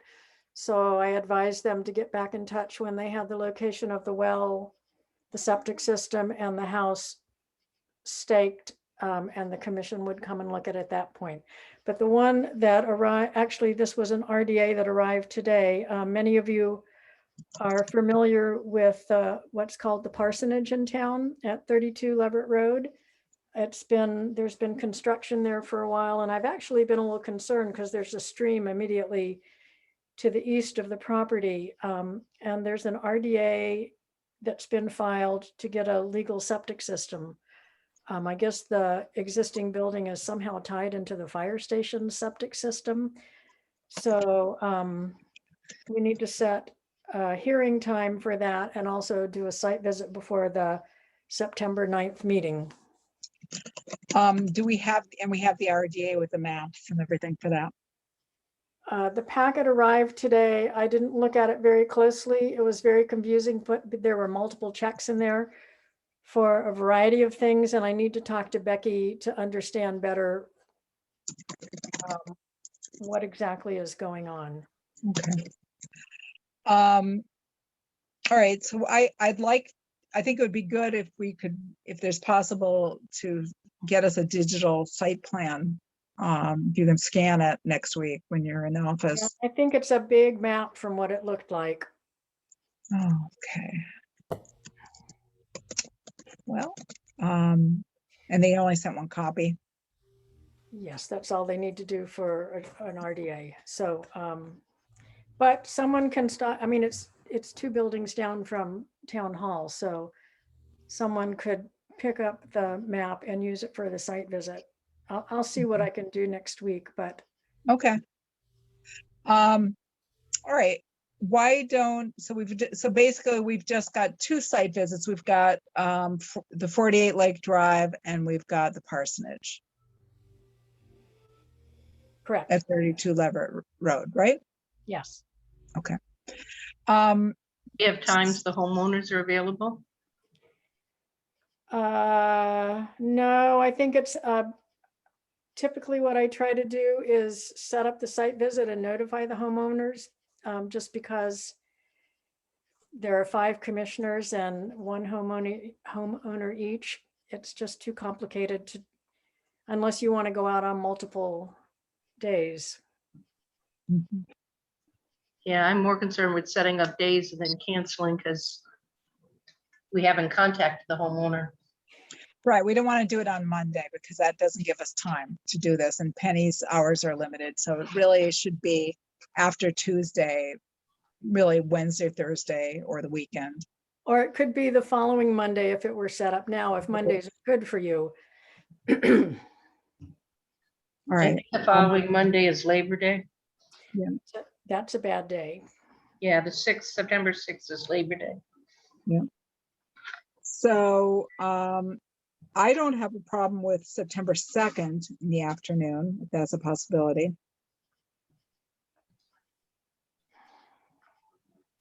How would that work for other people? That's a Thursday? Yeah, Thursday. I think that's okay for me. I mean, we could do Wednesday. Wednesday won't work for me, but other people could do it. Thursday, the 2nd works for me. Okay. So I Scott? presume this would be late in the day? Yeah. Yeah. Scott, what time are you available by when? I can be there after 5, Okay, but at like 4 or 5, or does it need to be like 5:15? like 5:15. 5:15. All right. So can we do a 5:15 and a 5:45? Is it getting, it's not too dark, is it? I think Right you now? should be okay through September. Okay. All right, so why don't we shoot for one of them at 5:15 and one of them at 4 to 6, and Penny, I don't care which, but you wanna, Okay, I will talk, I have a call into Becky Torres to ask her to explain more to me what the situation is for the 32 Leverett Road. And as soon as I find that out, I'll contact them. And I've talked with the Dalmases already. okay, Okay. all right, good. All right, so you can just send us a confirming email, Okay, and that will be that. okay. That sounds great. So do we want to go over, we had one site visit that at 640 Wendell Road. I don't know if anybody wants to quickly, that was putting on a kind of a screened in porch. We didn't find any wetlands that were within a buffer zone. So Right. Mr. Okay, so That's that great. was That's that. correct. All right, good. And I did sign the building permit for that. Thank you. What other, I'm just thinking what other information we need to cover tonight. The Locks Pond culvert replacement. Lots I think people are here to hear some of that. Yep. And before we do that, I just wanted to give the commission an update that the search committee has been going, looking at applicants for a permanent land use clerk. We interviewed 2 people today, and we're checking references. Did they seem like good candidates? They were both good candidates. Good. So, Yay. so we're we kind of looking more seriously at one of them, but both of them were very good candidates. So hopefully we will have something resolved in the next few weeks, which is great. Good. All right, Locks Pond culvert replacement. Who's here? I don't know, is there anybody here to talk about it? Matt Stickwitz is not here, is he? No, he wouldn't normally be here to talk about a site visit. Okay. All right, so let's talk about the site visit. I don't know who would like to, Robin, you were going to do the site visit form, I think. Was I? I have no memory of that. I did not do a site visit form. Okay, so we don't have some, we So need to But do I it. had been there before, so that's why I was so interested in going again and sort of looking at the culvert and going, oh yes, this is why after the first time I saw it, I've been nervous driving over this. This really needs to be done. I think they were giving very good information and it made sense. You know, they seemed to be wanting to take out very few trees. Don was there and, you know, he was talking to them about what they wanted to remove and what they needed to remove. I was feeling pretty good about it, despite the fact that we were all completely drenched by the end by the rain. But yeah. So Penny here, one question I think that came up is what would be the material used for erosion control? And I went back and looked at the conditions that were issued, and we specified a compost-filled erosion sock. So that, I think that's what Right. we talked about, and that's actually what's in the order of conditions. Good. Yep. Okay, That is that's good. good. So I thought there were some more updates, so let me see if I have the updates correct. So as of right now, the lowering of the water, basically they want the water to be at normal levels unless there's rain where it's higher. The dewatering plan, we're still waiting for to be gone back over by us so we can improve it. My understanding was that the lower, they want to do some dewatering. That they wanted, what I mean by dewatering, they wanted to lower the lake level below normal levels, that they wanted some excess storage in the lake. And my recollection was that they talked about a couple of inches, but then I heard Becky saying today at a meeting that she thought it was a foot. And I don't think it was a foot. That wasn't discussed. But What I wasn't it heard discussed? what I heard was a maximum of 2 inches. Oh, that's what I heard. At the site visit, that's what I heard too, because Right. we were there right after the huge deluge, and we were having one while we were there, and they were like, we have to account for this, so we have Right. to bring it They need down. more, they need more storage in order to protect the Mhm. work site.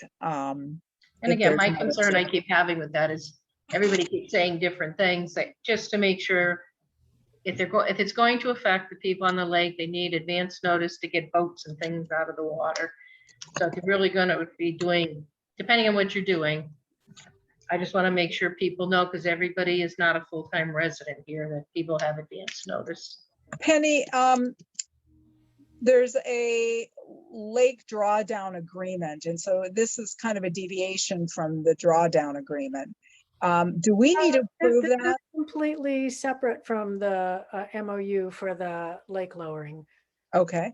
The Do lake we lowering- need to do we need to separately approve this, or is it between the town and the applicant? My understanding is if they want to lower the lake more than the 2 inches that was discussed, it would need to be done under an emergency certificate, and they would have to make a formal request for that, and the commission would have to consider that. I think the 1 foot that was mentioned by somebody was Howard Kinder mentioned that no one who lives around the lake would notice any substantial change to the water level unless he lowered it more than a foot or more. But they're only talking about 2 inches at this point. Right. So it's not necessary it shouldn't be an impact on residents. It shouldn't be an impact on resident, correct. Great. It may overlap at some point, given that they're starting later with the normal drawdown of the lake, which is back to your question about the drawdown. Exactly, which that begins on October 25th. So goodness, I hope they're done by then. Yeah. Yes, I think that their hope is to start construction like the 3rd week, or start things going the 3rd week in September. So I guess this drawdown would happen sometime in mid September. Yeah. Okay, so we don't need to issue an emergency certificate if it's less than 2 inches.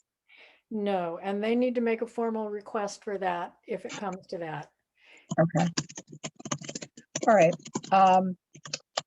So the other question that's before us is approving the dewatering plan. Do we want to consider that tonight, or do we want to postpone that to the next Have they meeting? submitted the new dewatering plan? I haven't seen it. I thought they did.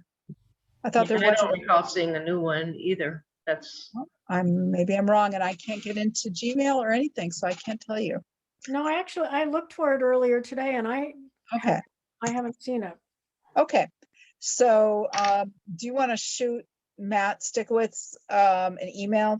Shoot him an email just to follow up on that. I somehow thought it had been revised, but maybe I'm blocking on that.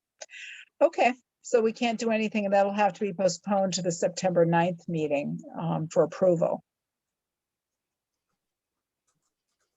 Just as long as they understand that it's not approved yet, Yeah. since they haven't given it to us. And we're gonna need to go out and do another site visit once the erosion controls and the staking is completed. Before construction, we need to do it. We're gonna need to do a site visit. So they need to let us know, when they're gonna be ready for us to do that.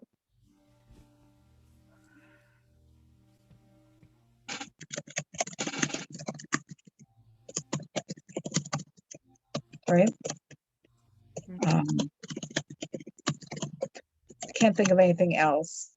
Do you want to quickly talk about, I know, Miriam, you had asked me about, let me just get down to the place, about requesting the commission cover the cost of the real estate appraisal that you Oh, had. yes. Oh, that's important.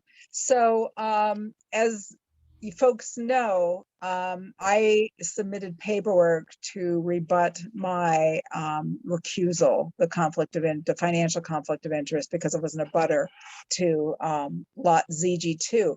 The select board agreed that any chairs or members of the conservation, I believe any members of the Conservation Commission or the planning board who are in a position where they were having to recuse and want to go through this process of rebutting the conflict of interest can get reimbursed by the select board. So they agreed to authorize a transfer of money from one of their accounts to the Conservation Commission account to cover my reimbursement. So I To be need. clear, the select board would transfer the money to the Conservation Commission account. That's and then it correct. would be the Conservation Commission that actually reimbursed you? I believe that's what's because it's going to be coming out of the Conservation Commission account. Okay. So I need approval I'm asking for approval by the Conservation Commission to be reimbursed for the realtor's fees, which have already been approved by the select board. I submitted the paperwork to Penny, but I also submitted it to the finance committee, and they reviewed that and agreed to transfer the money over into the conservation account. I don't know which account. I mean, this is new ground, so I'll have to do some research on that. Yeah, if you ask the FinCom where they were going to transfer it. Okay.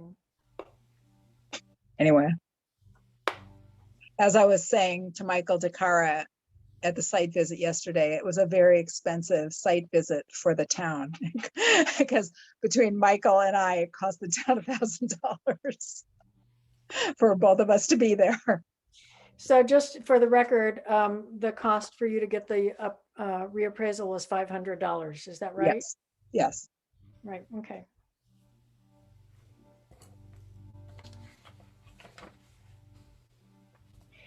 So I think what Miriam is asking for is a motion to approve the process that we just went through of reimbursing her through the Conservation Commission from money from the select board. Yes. If somebody wants to make a motion. I will make a motion. I'm just worried about saying it correctly. I move that we use Conservation Commission money to reimburse Miriam for what she has done. The realtor appraisal. And I'm going to just add in there that the money's coming through the select board. Yes. Do we have a second? Mary. Mary, okay. David? Aye. DeFont abstain. Harrington? Aye. Khan? Aye. And Wilson? Aye. Thank you. And I'm sorry to keep asking this, but who seconded? Mary. Mary, thank you. All right, thank you for that. Any other business that we haven't anticipated? Well, want to do the Lake Wyola Advisory Committee update? Right. Right, and the question is, well, so do we want to deliberate and do the order of conditions for the watering system tonight? You have to. We have to. Has to Okay, be, so- well, I guess you could do it and you have to do it within 21 days of closing the meeting. You could do it on September 9th, but it's going to be a busy night. So why don't we do that now and get it over with? If folks can hang on a little longer. Penny, can you bring up and screen share the draft order of conditions? I will try. I can read them. I don't think I can bring it up because I'm not on my laptop. Let me So just, before you bring it up, I'd like to hear from the other commissioners. 'Cause I still have reservations about approving the project. Do our other people, even with adding conditions? But I want to hear what all the other commissioners have to say.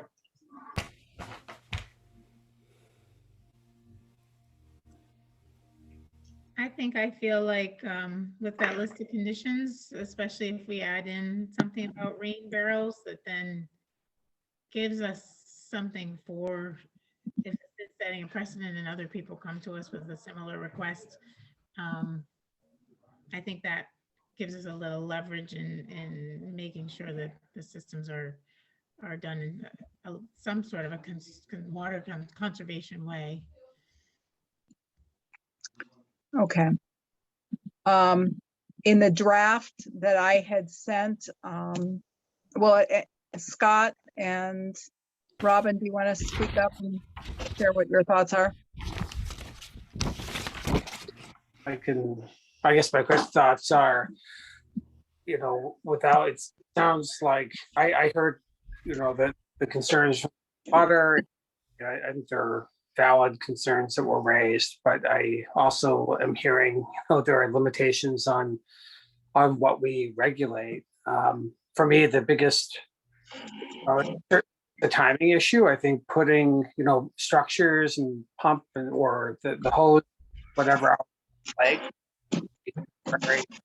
I am wondering if, if there's only been one other project that's been approved previously, if it wouldn't be imprudent to, do we have to approve this permanently, for ad infinitum moving forward, or do we approve it for some period of time, which allows us to reevaluate, better understand if there are some other impacts or seeing a problem with many people similar where it's raising a concern. So those are the quick thoughts that were going through my head. Good questions.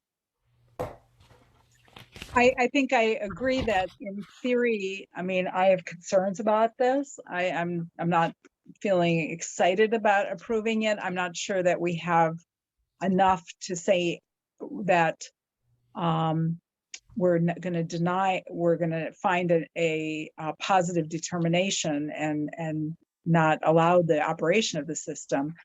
I also feel that in some ways there are a number of people I understand who do take water from the lake in unpermitted systems.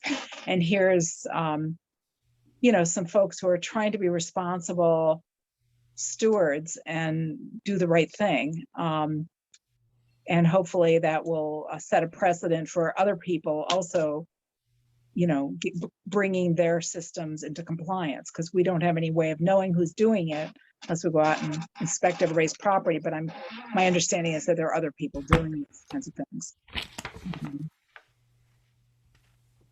And it's a bigger systems issue. And I'm not sure we have the right tools available right now to regulate it further than we are considering. Penny, were you able to, can you bring up that? Well, it says I am screen sharing, is it not? Yeah, I see, I don't see it open, but I see your desktop. I know, but I did open the document. Usually if you go back, there you go. There it is. Okay. So I had, there's some yellow because I just had notes to myself, basically, because I wasn't clear about the the output of the system, but you can take out that yellow.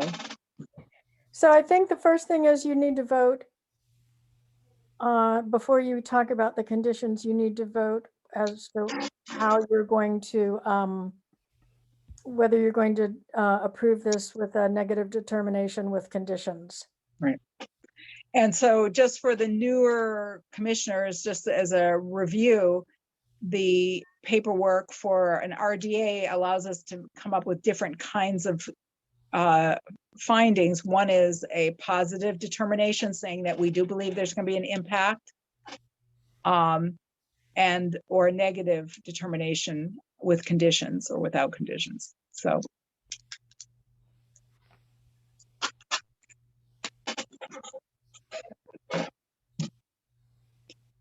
do we feel like we need to have more discussion? Are you guys ready to make a motion? Again, for me, I think I could be in a place with a negative determination. However, it's really about how long this is run for. So I would like to see it constrained, both in terms of, how many months out of the year it could be operated, and then, what during the part that's in the lake is removed. So those are my quick thoughts on it. So Yeah, and I still worry, like I said, I live here on the lake and watch what people do every day, and I worry about, I'd love to run a pipe down to the lake and run it up here and water my lawn and do things, but I can't do it. There's lots of things I like to do in my house, but you're not supposed to do it for the environment. And, I do think it does have an impact on the environment. We can argue how much or how little, but having a pipe and taking water, out of the lake, how can that not still have an impact on the environment where you're drawing the water out, whether it's disturbing the soil or the fish or the nest, whatever it is. So that's just still my concern. And once one person gets a permit here, then everybody, whether they may already be doing it, I don't see it, but maybe, but then everybody's going to want to do it. And just philosophically, I believe that the lake is it's a lake. It's not an irrigation system. That's a really good that's just me. point, is that once we authorize someone to do it, it's going to be like, oh, this is something everyone can do. While when I was there on the site visit, I was like, this is having a minimal impact. I don't really see any problem if they limited the time of day and that kind of thing. But the more I learn about it, yeah, I'm not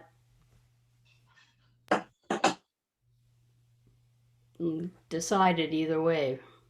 It's kind of like encouraging people to use the lake for other things besides being a lake or recreation. Right. I just want to remind the commission that you need to consider the Wetlands Protection Act rather than your opinion on things in making a decision here. Thank you, Penny. That is so I think the lake is important. part of the Wetlands Protection Act, in that having a drain in the lake, pulling water out of the lake, does affect not only the sand, it affects the lake, it affects the environment in the lake, it affects the fish growing in the lake. I mean, all of those are protecting the lake, which is part of the Wetlands Protection Act. Could I ask you, Mary, because I agree with you. In my mind, this is kind of falls under, kind of a cumulative impact. One person doing it, pretty minimal. All the residents doing it all year, and the talk could be pretty impactful and would have an impact. And so I'm wondering, are there any temporary or temporal constraints on an approval that would give you, that would help ease your concerns about, if this were to become more of a precedent where more people start doing it around the lake, is there a way that we could approve something temporarily so that, we could reevaluate that at some point in the future if we're seeing negative impacts or unanticipated cumulative impacts from lots of people doing the same thing? So I guess my concern with that would be a different solution, but who's going to monitor it? The person that's running it says they run it this much time. The neighbor says they run it this much time. How do you know if he's running it every day, all day? I mean, who's going to monitor? Are they actually following the conditions? And the same thing goes if you set it up anyplace else. They can, once it's set up, you have no idea whether they're following through on the conditions or not. And it sounds like there's already a problem that you have lots of people doing it without any permit or any attempt to comply. And so I'm just wondering if we approved it for some period of time, that then that permit, at least then if they're continued to do it, they're doing it without a permit. It's no different than if they just put it in the lake on their own. But I defer to the thoughts of other commissioners here too.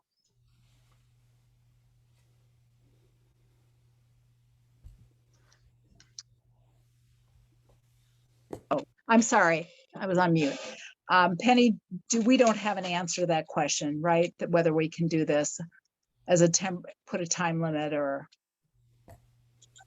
I don't know the answer to that. okay. I mean, typically and Beth, maybe can weigh in on this. Typically when a project is approved, you're required to complete the project within 3 years, but for instance, if you're building a house, the house is there for the long term, it doesn't become unapproved in 3 years. So I would think that if you're allowing this project, fundamentally, you're allowing the project for the long haul. I suspect that's the case. One thing you could require some kind of a annual report to the Concom with, volumes used and time used, and that would at least give us something going into the future of how the system's being operated.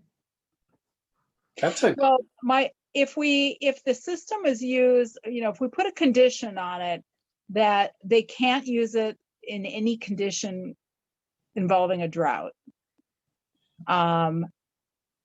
and no more than an inch in a week. We could also put conditions around months of year if we wanted. Well, I think the group codes have stated they only use it in the sunny months. Right. Because traditionally when people would be watering their lawns. Right. So I guess the question is, is that enough? Or, I think, it's really boils down to whether the commission wants to find a negative or a positive determination. We could postpone this and have a discussion at the next meeting. We still have time, but you can't. You've closed the hearing. You have to vote tonight. We have to vote tonight. You have, I believe, 21 days to issue the determination, but you have to. We have to vote tonight. You voted that you have enough information. Okay. I mean, Penny here again, speaking to Mary's concern,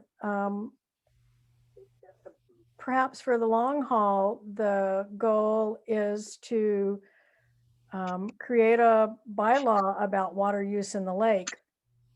I really don't think you can I don't think you can deny this based on the Wetland Protection Act easily.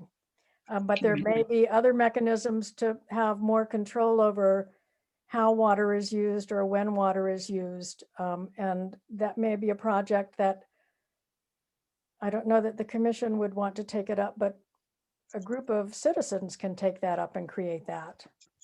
Yeah, I think Mark Stinson had mentioned the idea of a watershed protection bylaw or creating a watershed protection district.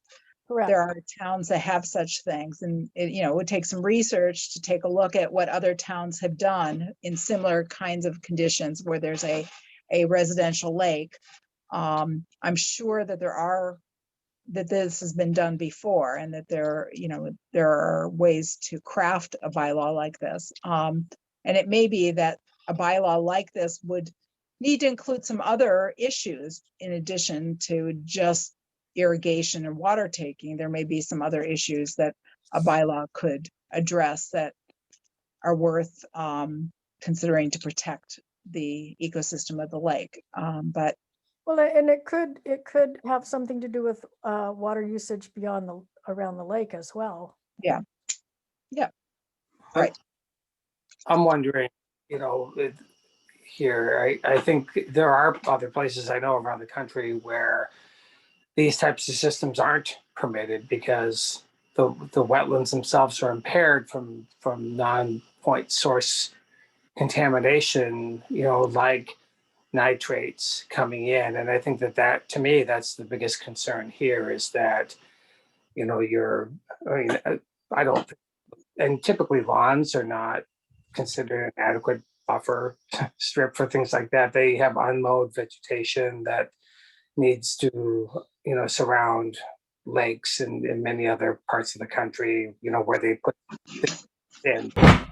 But I'm wondering, is there any condition that we could put in the permit that I would think that there would be something that gives us the right to re-examine this if at some point in time, if we determine that this is impacting the lake or these types of systems are negatively impacting the lake, that we reserve the right to reevaluate it.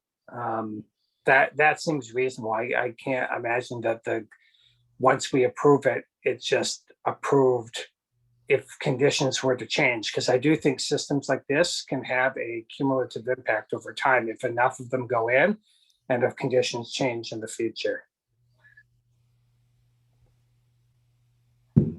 Yeah, I agree with that. I think maybe we have some kind of a condition that says something like that. So can someone recommend wording? Scott? what's Yeah. motion? You mean a motion on the condition? No, I'm looking for potential wording for a condition. That the permit is conditionally approved with the understanding that if the system is determined at a later point in time to have an adverse impact on the jurisdictional wetland, that be null and void or would be reconsidered by the commission or by the commission. I don't know if we can do that. Yeah, Can we? I don't know. I honestly don't know if you can either. I think that's kind of a legal gray area because it's sort of like saying we're gonna give you something, but we might later find you to be a non-compliance and make an enforcement. So it seems like I mean, Mary, it's not saying we're going to find you to be non-compliant. It's saying that I'm just saying these people put the system in, right, without a permit. And they're asking for a permit in arrears. And I think what I'm suggesting is that we're approving it based on the conditions of today, but we also reserve the right to re-examine. I think we have the duty, right, to re-examine that if that were to be found to be impactful in the future, that we could we could permit this in such a way that it's with the understanding that it's not a forever deal. And to me, this is a little bit different than like a house or something. It's a pipe they're sticking in the lake, and so whether or not they stick it in the lake that in the future or not. But I'm just listening to what Mary was saying, and I agree. I'm not wild about this. I'm just trying to find a way to allow it because I don't think in and of itself it's a big deal. But I think if I can concoct a situation where I think we would be denying it because it would have a negative impact on the lake.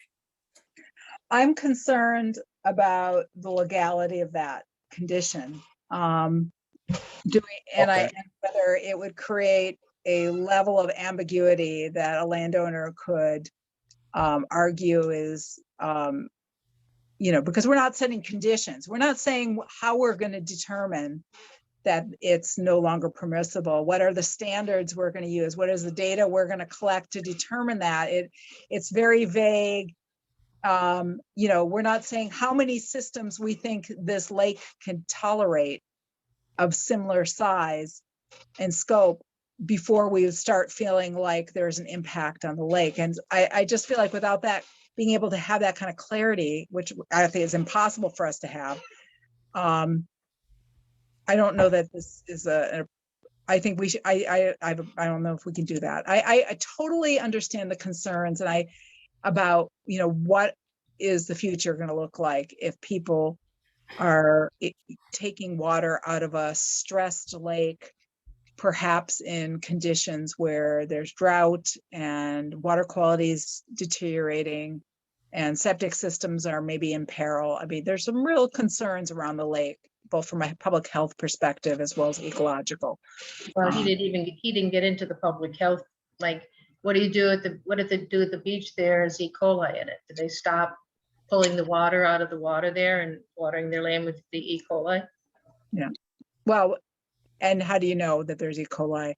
I mean, E. coli does not exist on surfaces for a long period of time, particularly in sunny environments, but it in huge amounts. But and I don't think that it's an inhalation risk for the neighborhood, the abutter. But if it is, there's no way for us to measure how big a risk that is.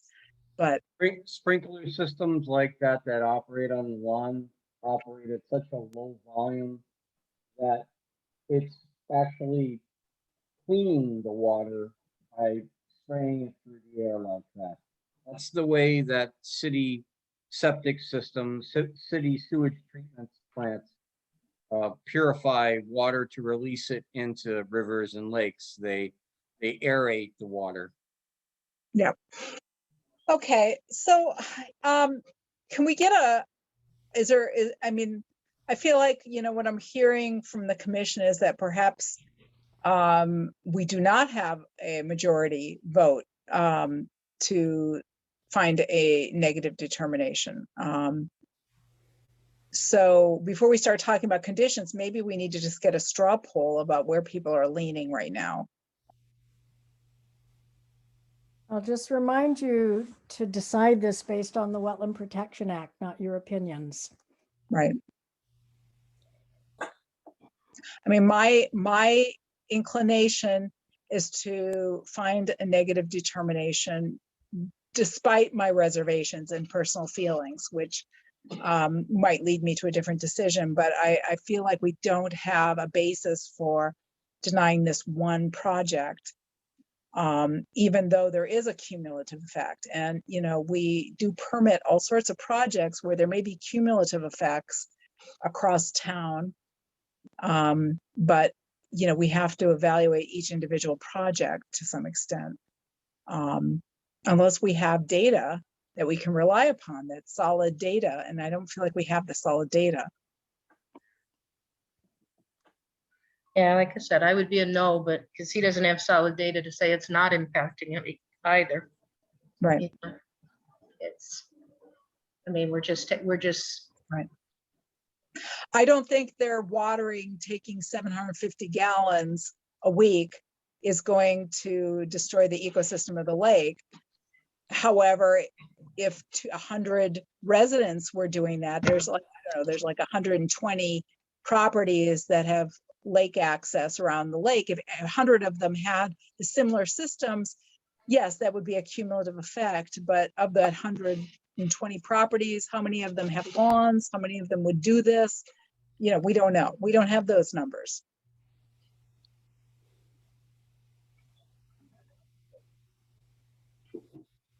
So I guess my inclination would be to find a negative determination for that. How about other folks? And if the majority says it should be a positive determination, that's fine. We just need to figure this out tonight. What you shared with me, Miriam, your thinking on concerns with what I had suggested resonate with me. I hear what you're saying. I'm in that same place. I think if I had to consider this in the present day with the Wetlands Protection Act and where we are right now, I would say it's a negative determination. All right, Robin. Um, as long as we think about in the future, if a bunch of other people on the lake go, oh, they get to do this, we want to do it too, are we going to be able to make any changes then? Well, I guess, maybe going forward, we need to collect some data so we're more prepared to make an educated decision. And based on that data, make a decision. We don't have it now. Right. Couldn't get it, and come up with a proposed, a strategy for future projects. Mm-hmm. We just don't And have it right now. actually giving them a negative determination and maybe getting data from what they're doing would actually help us Right. make decisions in the future. Right. So, okay, I support a negative determination. Okay. And Mary, do you want to say any more? Like I said, I don't support it, but that's, you take a vote, take a vote and All vote it. I can Okay. still vote, I can still vote no and work on conditions with you. All right, so the conditions that we have so far. We I'm gonna haven't say- Take a vote first. Mary, you can pull. Yeah, does Beth need to say anything or desire to? Oh, I'm sorry, Beth. I forgot you're there. You're being quiet. Okay, go ahead, Beth.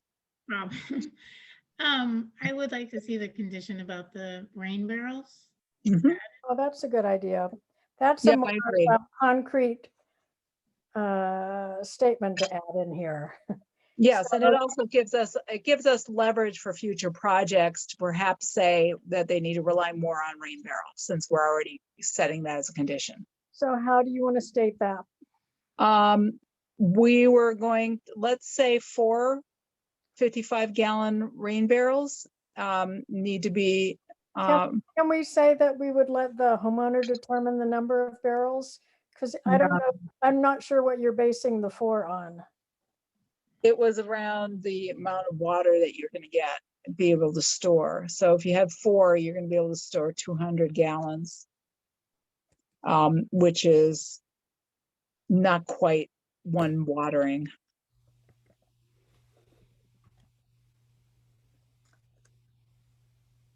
Based on what they were using, 756 gallons for a half an inch once a week.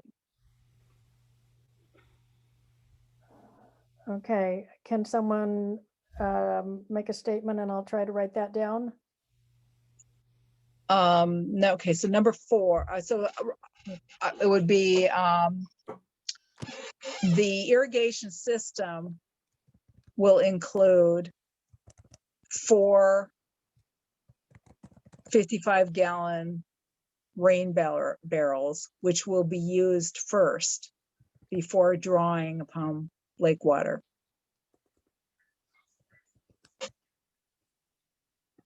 Does anyone else have a comment on that?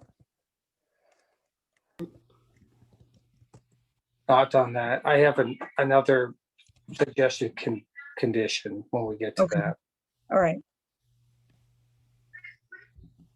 My only, I kind of brought this up before, my only other concern about precedent is, I guess, that we're doing this through an RDA. Because I always think of, RDAs are for a buffer zone. When you have any kind of impact on a resource area, you typically require NOIs. And if this does go forward again with other people applying, I would feel more comfortable with requiring NOIs, considering people may be placing things into the lake, such as piping and. Well, we can also make a decision to require an NOI for this. Yeah, I mentioned that earlier, and Penny said that Mark Stinson had said that it could be done through an RDA, and maybe it can, but I guess I feel like I would be more comfortable with either this one, but certainly future ones actually being submitted as NOIs, because you typically have more requirements under an NOI. There's fees, there's the order of conditions get recorded. It's a more permanent formal process. And under our town bylaw, we can do it. We can, even if the WPA didn't cover this, if we found that this was jurisdictional for our town bylaw, we could require an NOI. Maybe that's the way we should go, because that's setting a line in the sand. I hate to do this. I worry if you do that, that you will never get anyone else along the lake to file to do this, and it will be continued to be done as sort of a secret thing. Yeah. I mean, I think you need to give the Gripcos the benefit of the doubt for coming forward to try and get their system legal. All right. Okay. So, all right, let's move forward. I'm not trying not to waffle here. So, we're going to have a 4-gallon supplementary system of rainwater barrels that will be utilized, exhausted first before drawing on lake water.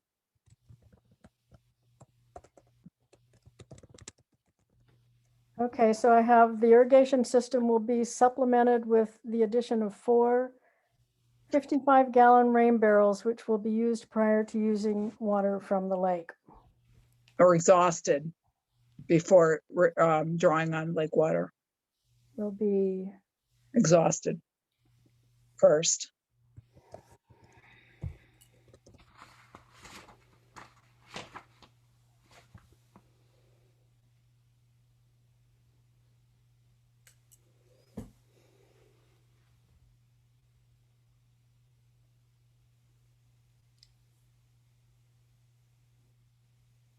Are people comfortable with that? I think looks good. I had another suggested condition and it's been hit on already, but I would like to suggest that the system has it be operated between the months of June through September and completely removed from the lake when not in operation. That's fine with me. June to September, the beginning of June, June 1st to September 30th. Yeah. Okay. And the portion that extends into the lake has to be completely removed October through May. So the other conditions that we already have is that it would not be used when there's any drought level higher than level 0 - normal, with a link to where you get the information on the state website. The other issue is the use, that's okay with everybody, I'm assuming. Use of the irrigation system restricted to the hours of, I put in 7 to 9 a.m. I think that the earlier system that was permitted may have said 6 a.m. and this is really out of, kind of a nod to the abutter to have it not be before 7 a.m. Oh, I agree with that. Because Okay. that was his complaint, was early in the morning or late at night, it disturbed them, but 7 to 9 seems pretty reasonable. The limited, no more than 1 inch total in a week. Up to them to monitor that. I'm sure that the abutter will be monitoring it. I'm sure. So if they're not, I think there'll be other eyes on this system. Any other issues, or can we move this? Please don't talk about me in the third person. I'm right here. And that's not true what you just said, ma'am. I'm the abutter that you're referring to. I have a name. I'm sorry. I think Beth had an interesting idea about requiring the folks to report their usage every year, and I'm kind of wondering if there's a period where they're not reporting, that it's kind of like your water right. It goes away if you're not reporting. It's a violation of the permit. Because we don't have the ability to monitor this, and I'm thinking that they should have to report back on, if it was operated and the conditions under which it was operated.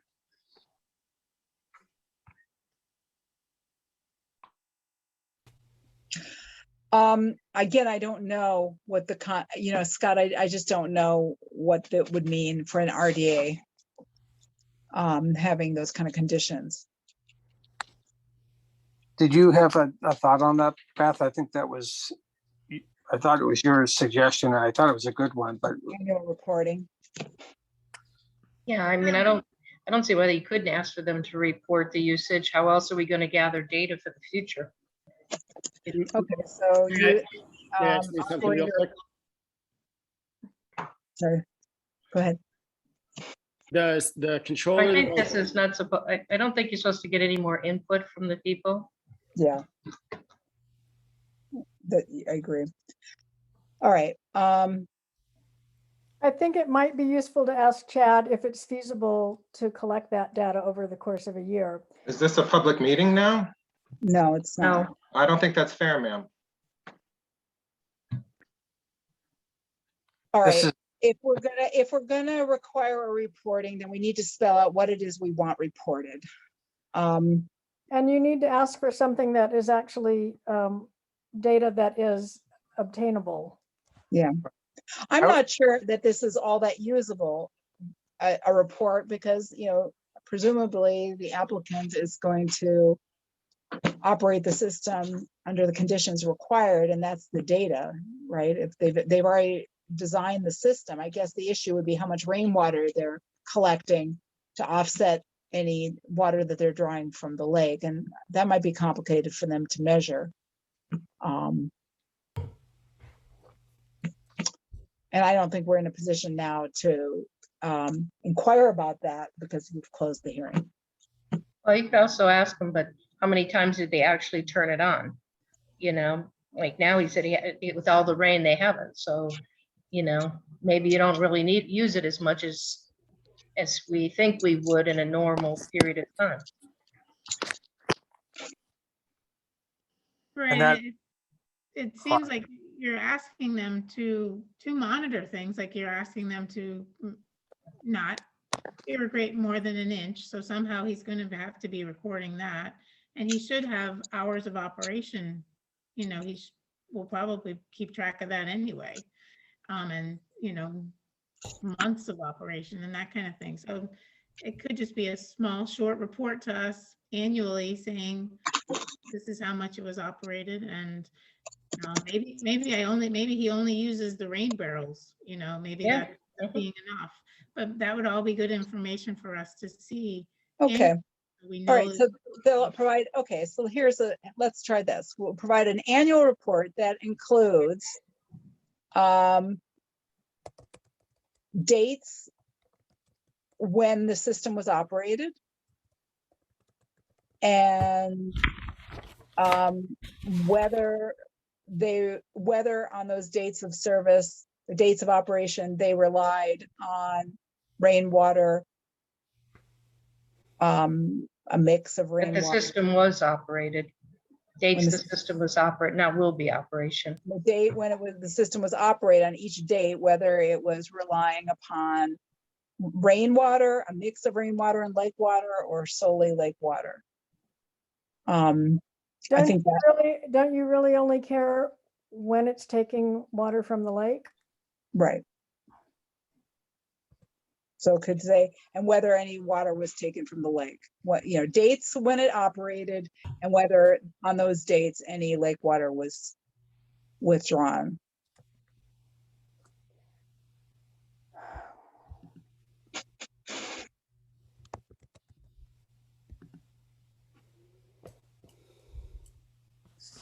So is it okay to say the applicant will provide an annual report that includes dates the system was operated using water from the lake, or do you want to know? Yes, that's right. That's fine. Do you want this submitted at a particular time? Yeah, I think we should. At the end of the season. Yeah. September 30th. By the end of September or by mid-October? Let's say by October 15th of every year. Forever? Or for some period of time? For as long as the system's operational.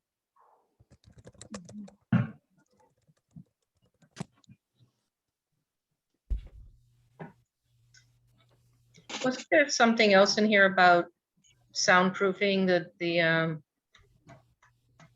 You can include that here because it has nothing to do it has with. nothing to do with, okay, okay. I mean, Thank you. I agree that that is would be a kind thing to do, but I don't think it can be part of this order.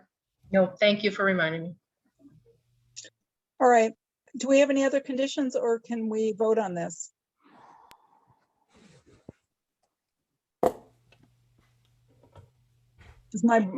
Frankly, my brain's starting to turn to mush, so.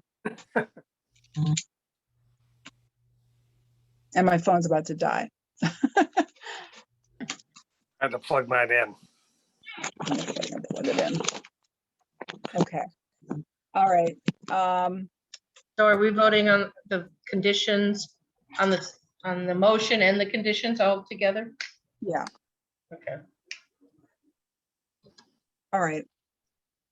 So we've got, to summarize, we've got 5 conditions. The first one is drought conditions, hours of operation, no more than twice a week, and deliver no more than 1 inch of water per week. Months of operation from June 1st through September 30th, and removed from the lake when not in use at the end of the season, and to provide an annual report by October 15th with dates of service that relied on lake water. So I move that we we make a negative determination with those conditions in place. Do I have a second? I second. Robin seconds. Okay, David, No. DeFont, aye. Harrington, Aye. Khan, Aye. Wilson. Aye. Okay. All right. I hope this is the best outcome possible, given these constraints and issues. I'm sorry. I don't think we'll probably make anybody happy. All right. Is there any more business that we need to discuss tonight? Are we ready to adjourn? So just the Lake Waiaola Advisory Committee, I think Mark had been on, but I think he's gone now, but the request to have the Conservation Committee, the Advisory Committee, the Lake Waiaola Association, and the Select Board have a meeting to talk about water runoff and everything is supposed to happen at the August 31st Select Board meeting. So I don't know if Miriam got an invite already. They were supposed to invite people, but I do believe it's supposed to be on the agenda for that meeting. I didn't get an invite, but I was planning on attending. Okay. I don't know if anybody else wanted to attend, but you know, they were working on Mark and the committee were working on a concise request of what they're looking for. And some of the other issues around that, which really are trying to figure out ways to resolve some of the runoff issues and, you know, ways to have a committee that would look at grant finding and work together rather than all the committees are kind of working on individual things. And I guess that's I attended the LWAC meeting or at least part of it I attended on Saturday morning, and I really don't want to rehash all of it. I will say that my takeaway from it is that they might welcome some support from the Conservation Commission. They, in terms of possibly helping with looking for grant opportunities or planning, but it's a big issue and it's more than we can talk about tonight. and I do think, not to go, you know, it's a longstanding issue that the Select Board, you know, doesn't, and the town doesn't cover private roads, but the issue isn't about private roads. The issue is about the water runoff from all different areas, but and what are helping people find what appropriate solutions would help that not to happen. Not looking for money from the town to do that, but looking for cooperation to help figure out where to go with that and support for that. So I guess that, so yes. So You know. I'm gonna propose that we table this discussion. We'll go to, I'll certainly go and listen and hear what concerns are at this meeting, and Mary, well, I'm sure will be there too. And we can There's put this on the somebody with agenda. a hand for a question. I don't, Bob, Well, I'm still talking though. I'm sorry, I just didn't know you could Okay. if you see it or not. So I'd like to propose that we table this because it's late and it's a big issue. And I think we need to designate a larger period of time to this discussion. It wasn't listed on the agenda. There may be other people who would like to attend and be part of that discussion. So that's my thought. Who has their hand raised? Bob? Hi, thanks very much. Bob Douglas, 66 Lake Drive. Oh, hi, Bob. Certainly the runoff from the pond is of great concern to many. Currently, Lake Drive seems to get maximize the amount of runoff, and it pours off during all storms in a chocolate milk colored stream that has filled up the bottom of the lake in my particular area. So I think it is something I would like to address with the commission, and I saw this on the agenda. I thought I would just say, what's my best method to bring this issue in front of the commission? Well, I appreciate your coming, Bob, and we have been aware of your concerns and the complaint, and we don't want to be ignoring you at all. I think right now, tonight is not the time for us to be reviewing this. So I think I'll talk with our land use clerk and see when we can fit in a time on our agenda where we can, at a reasonable time of night, really put some time into this, and then I'll send you an email and let you know. Okay, that's Okay. great. I appreciate it. Thanks very much. Thank you. Good night, everybody. Okay. So do we have any other business, or can we adjourn for tonight? Penny, I'm going to interrupt for just a minute. May I sign all of your names on the determination of applicability? Yes. Do I Yeah, need to I put agree. the document up and have you watch me sign them? Or are you comfortable with me signing your names? I'm comfortable. You can sign my name. Okay. For it. Okay.